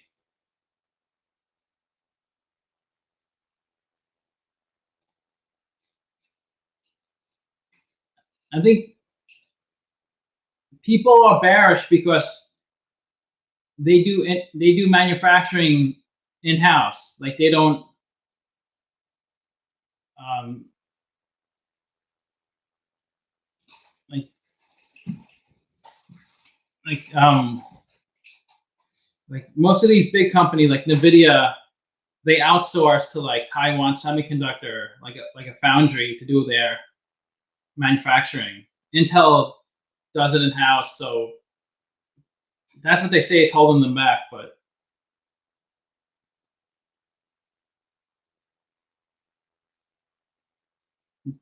the Ligma variant,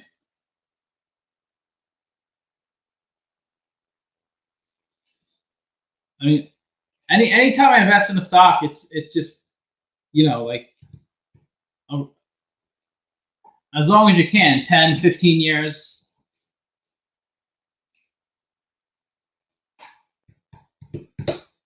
Because there's no way to know like at what point is the right point to buy or sell. Ligma variant, I never even heard of this. How many?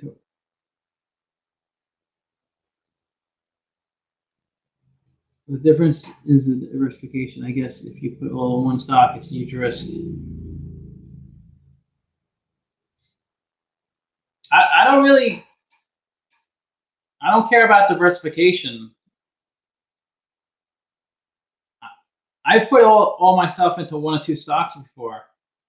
You have to understand it though. If you're not sure, it is. I guess it is risky maybe, but just stick with ETFs. It's much safer.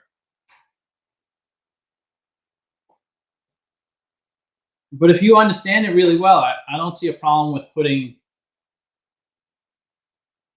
a lot in one stock. But it's hard to understand things really well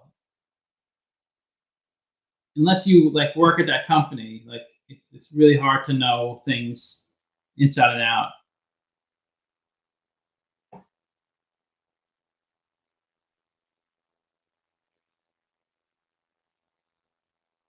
So it's never going away. COVID is just going to be just one variant after another, right?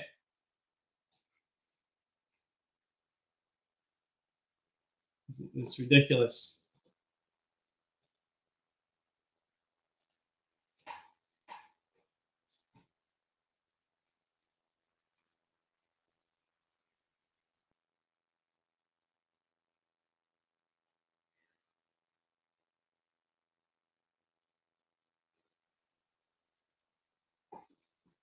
Yeah, container stocks, that's really interesting. I've been learning a lot about container stocks.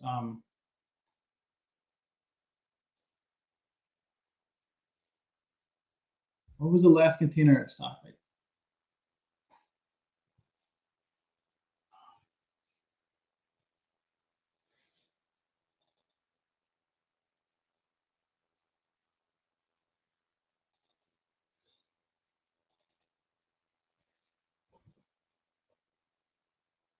Is it maybe Ship?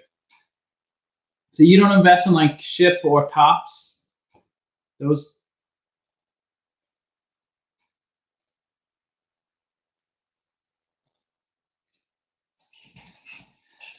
So yeah, so these the oil tanker stocks or the dry bulk shipping stocks, it's a really tough industry to make money in. Let me see. Like some of these stocks have gone down like 80, 90%. Castor Maritime, Ship, Tops. It's so like dependent on the supply and demand of the ships in the market.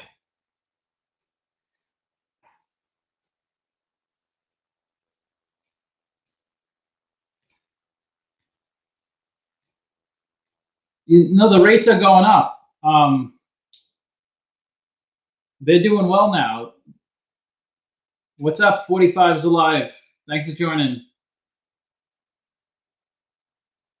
Those are good stocks. Tesla, Palantir, Apple, Microsoft, Raven.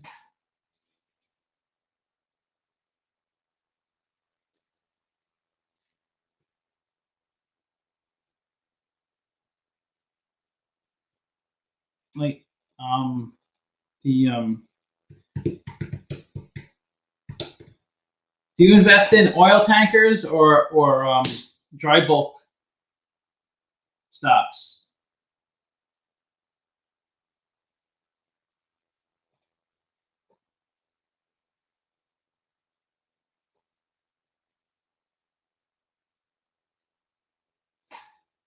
Yeah, because lots of ships get scrapped. So it there's like these cycles of times.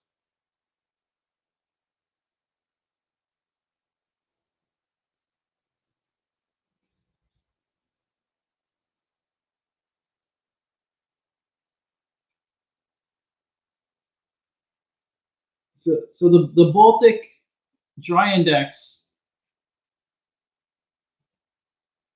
usually is a good indicator of the prices, but it's coming up.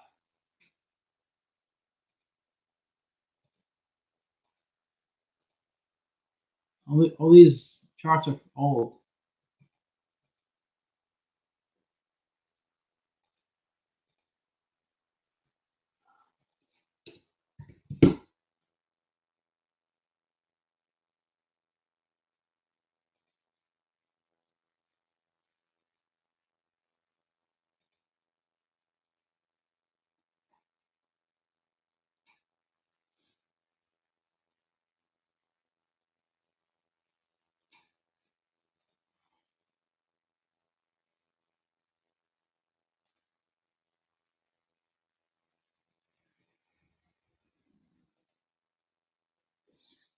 Yeah, if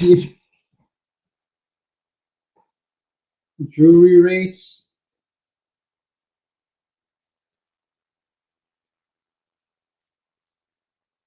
So yeah, you can see according to at least the Baltic Dry Index, it's coming up a lot. It was really low for a while. Jewelry rates.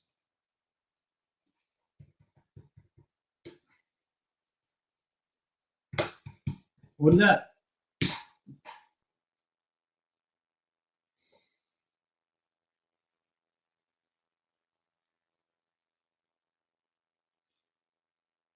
That's a British.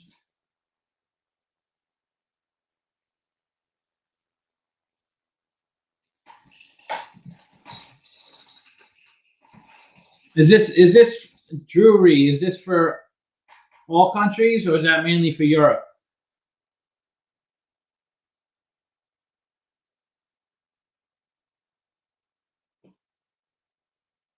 Yeah. So I mean, according to this, yeah, the rates are coming up a lot. Yeah, you can make a ton of money, but you have to time it right. That's the hard thing about these worldwide. Yeah, I mean, that's interesting. I never heard about this jewelry rates. Um, so, Harpex. Let me look at one of these. What's a good ticker? What did you say? Um, Zim.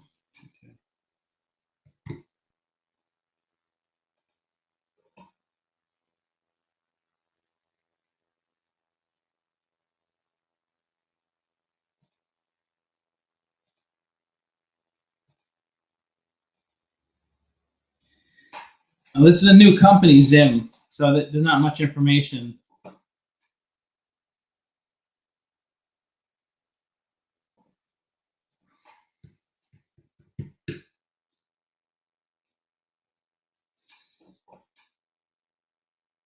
DAC, GSL.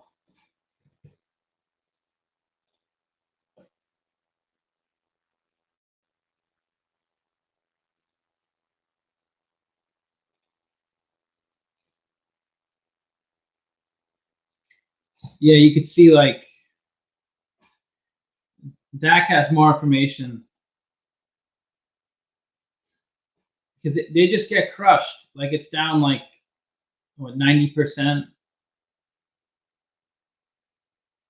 because they did so many reverse stock splits. These companies just to stay active. Like it's really a timing game.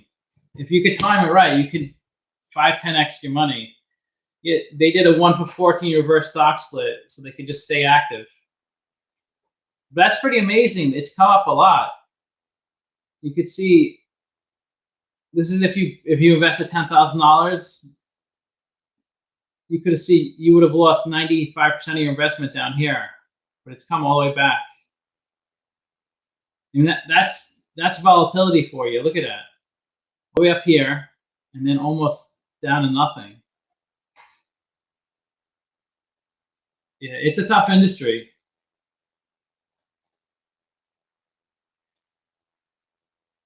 It's almost like trading options, like shipping stocks. It's so volatile.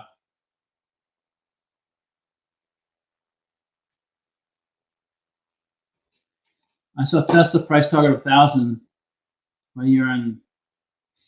Yeah, I mean Tesla. I hate it because I wish I bought it. A lot of people was telling me about Tesla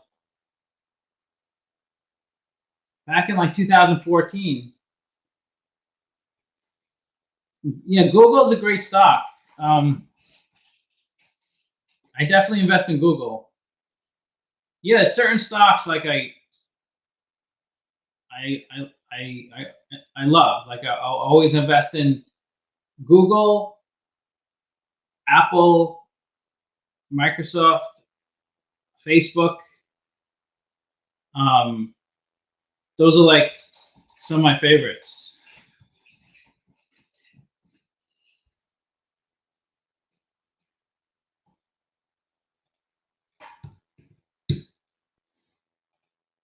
But some of these stocks, like you could have made like 20, 30x your money. Yeah, Google's a great stock. It's one of the best companies. I mean, look at that. You could have.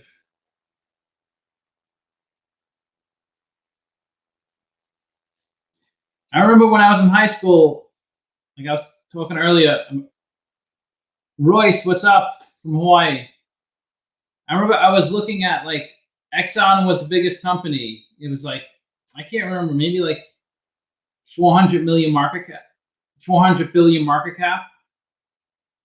And I always thought, like, will there be a company with 1 trillion market cap? And now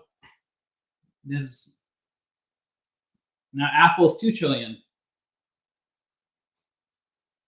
I think it's great. It's Chinese stocks. I think that's a great investment. I mean, they're so undervalued. Like I did videos on like a few Chinese stocks. Like the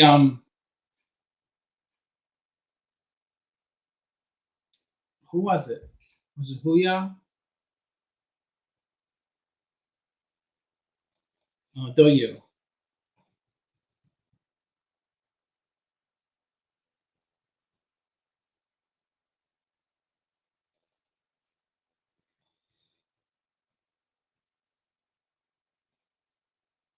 Yeah, some of these stocks, like some of these Chinese stocks, they have the same revenue, or like say for instance, it has a similar revenue as an American stock, but the American stock is like 50 billion market cap, and a Chinese stock is 3 billion market cap, just because it's Chinese. Yeah, VIPs. I did a video on VIPs.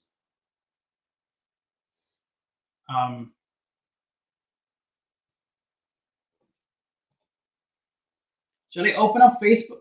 I could open up YouTube, right, Jewel? Like I'm not going to open Gmail.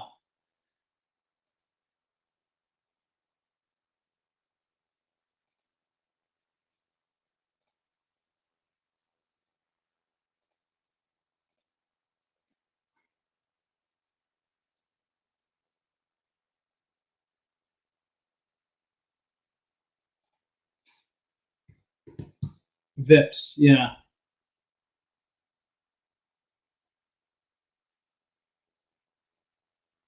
That looked good, VIPs.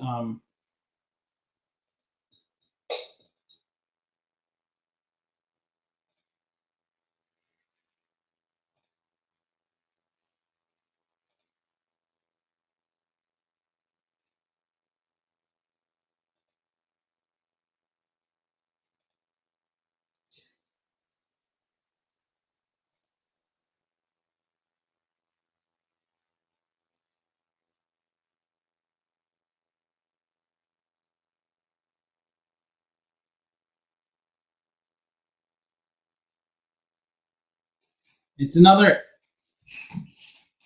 YouTube, yeah.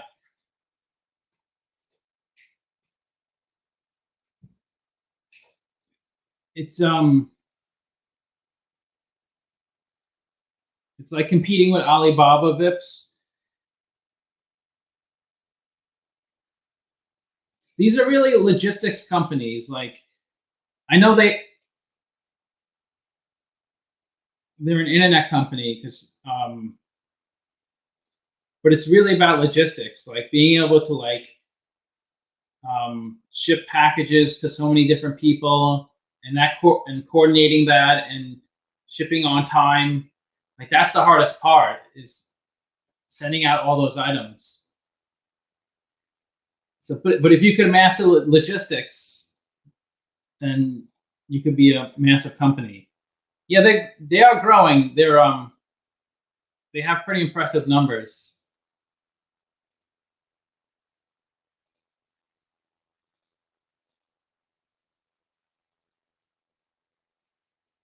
But yeah, they're just so undervalued. These look at that.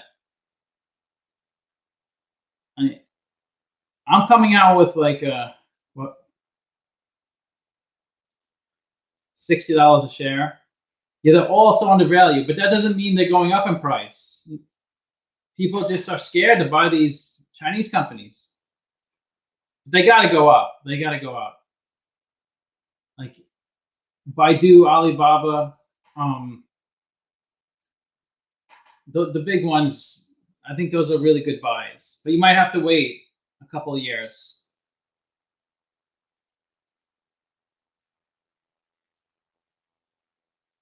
I like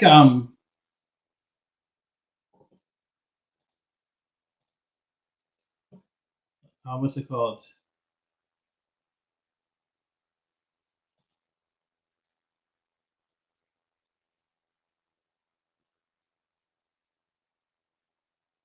Coupon. That looks really good. Coupon. They're like Amazon, but even better than Amazon. Like they deliver your package within 24 hours, 99% of the time within 24 hours. It's unbelievable. Quidion. I mean, they're all like so undervalued. Like it's just unreal.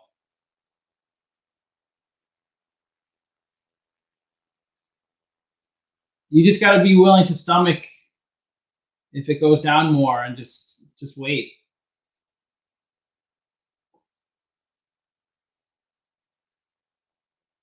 How do you like my new thumbnails?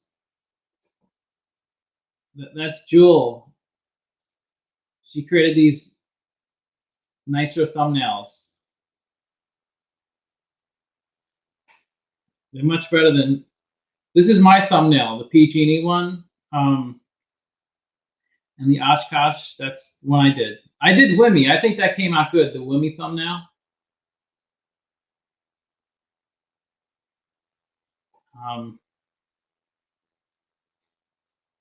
But yeah, jewelry.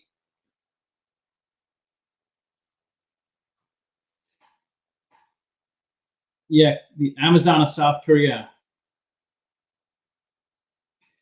It's just it's really impressive what I read about them, but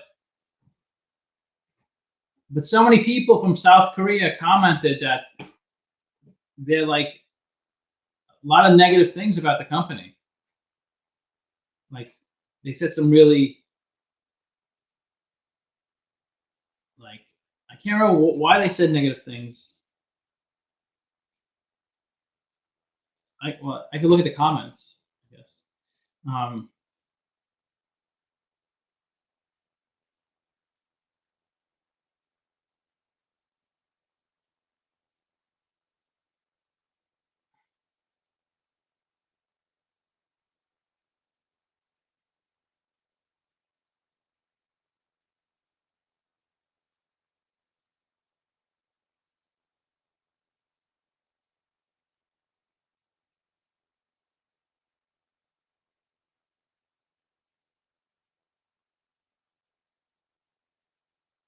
Like this person, well, I don't know. I thought people from South Korea commented, but maybe not. He said despicable business practices, cutting corners, not through automation, but abuse of part-timers. I guess that's not so bad.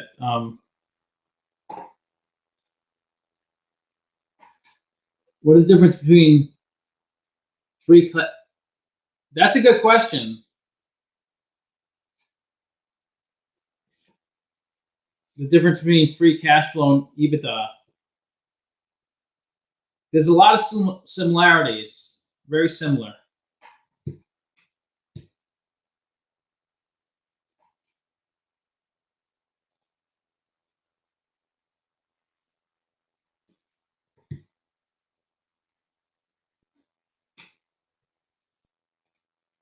I'm doing this one tomorrow, Circo Group.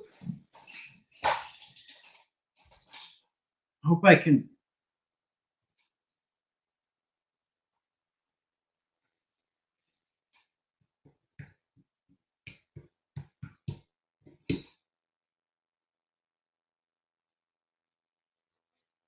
Korea's going through a war. Yeah. That's the risk with some of these stocks. Like there's a lot of geopolitical risk. So free cash flow is cash flow from operations minus capex.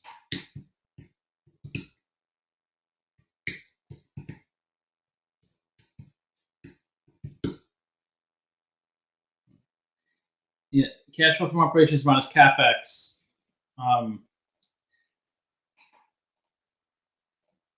Do you know what that means? Cash flow from. Do you know what cash flow from operations means? Well, CFO is. Let me.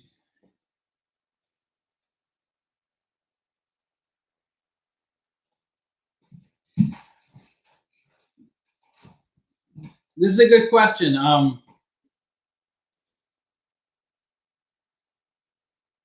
So CFO is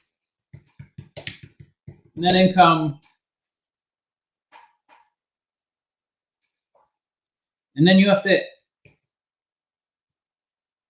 add or subtract the non-cash items on the income statement. So all the non-cash items. So like depreciation is most companies have stock-based compensation. What's another common? Plus asset impairments. You might have to minus it if you added it on the income statement. And then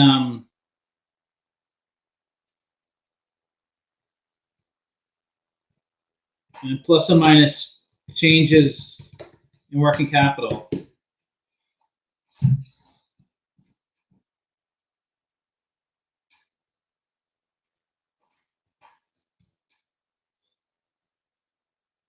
And capex is like your investments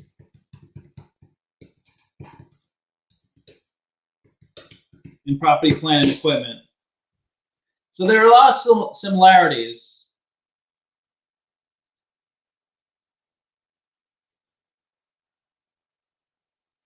Tuan. Thanks a lot. I think I'm saying that right? Tuan Tran. Thanks a lot. Appreciate it. And EBITDA is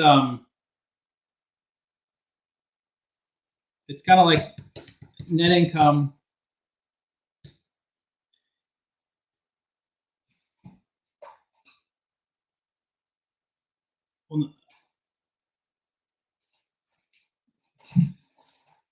Well, it's your earnings before you pay interest and taxes. It's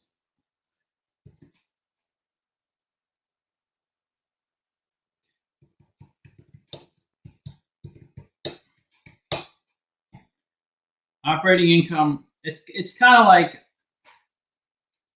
operating income plus depreciation and amortization. It's pretty much that. EBITDA.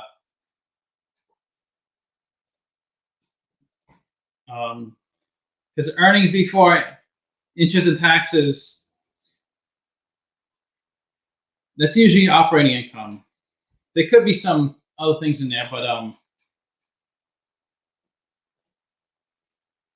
the problem with EBITDA is it doesn't take into account capital expenditures. So and it depending on the company, like some companies don't really have much capex. Like a tech company, a lot of times they don't have much capex because it's just mostly they have computers and they're doing programming. But if you look at a manufacturing company and they have a ton in capex, so if you were to do like an oil and gas company or a manufacturing company, you should probably do free cash flow because they spend so much money in capex. Or like a company like PG&E, they spend like $5 billion a year in capex.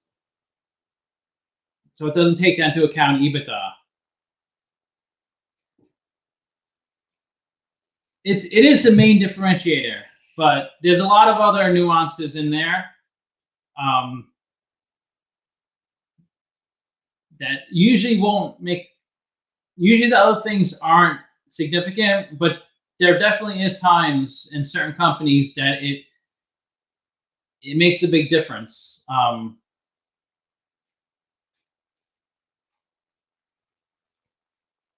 try to talk about it in a video. It's easier when there's an actual example in a video that comes up.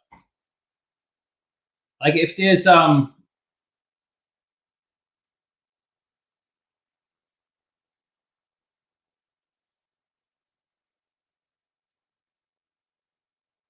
like a huge asset impairment,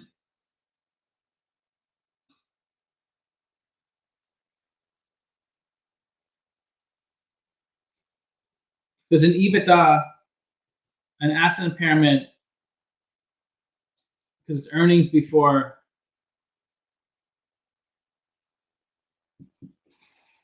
So there's a lot of, I guess, capex and all the other non-cash items on the income statement that can really skew EBITDA. I don't know if I want to go back to. I did a really thorough article, but it's probably a long time ago on EBITDA. I used to write these posts. I did one on EBITDA. If you read through that, I kind of hit on a lot. I mean, in the community tab, if you go to the community tab, it was probably from a while ago.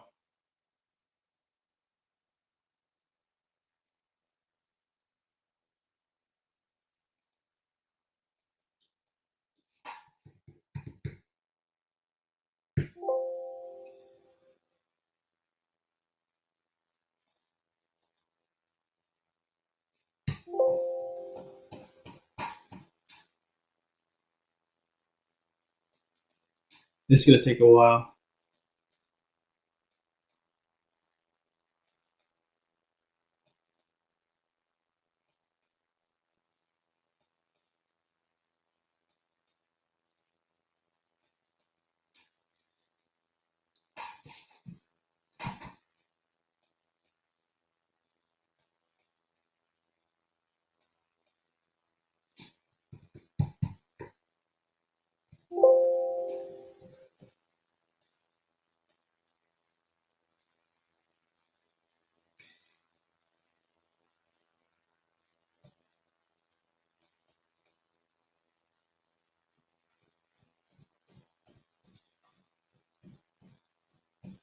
Yeah, it's probably gonna be hard to find.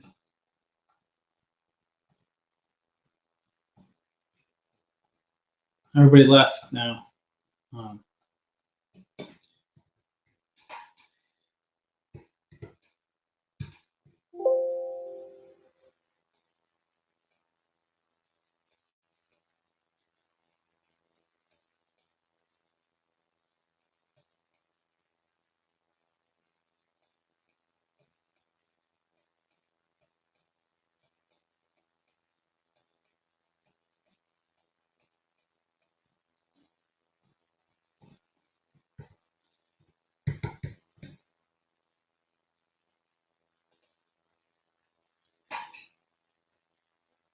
yeah, here it is. Everybody left.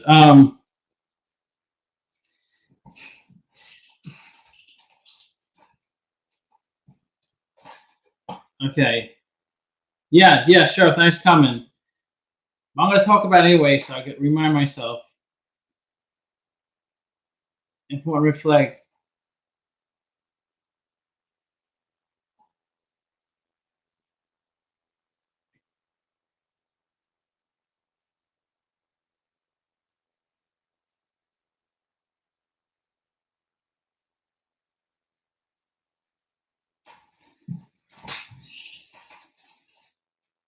Okay. Yeah, it's getting kind of late. Okay, well, thanks for joining. There's 3 people here. Um,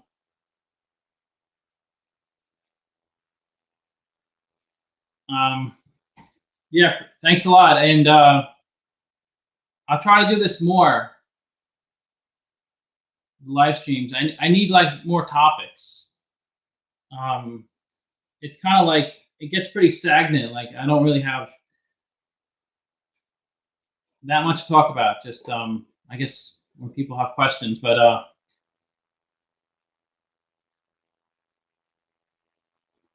okay. I'll see you later. Thanks a lot. Thanks for coming.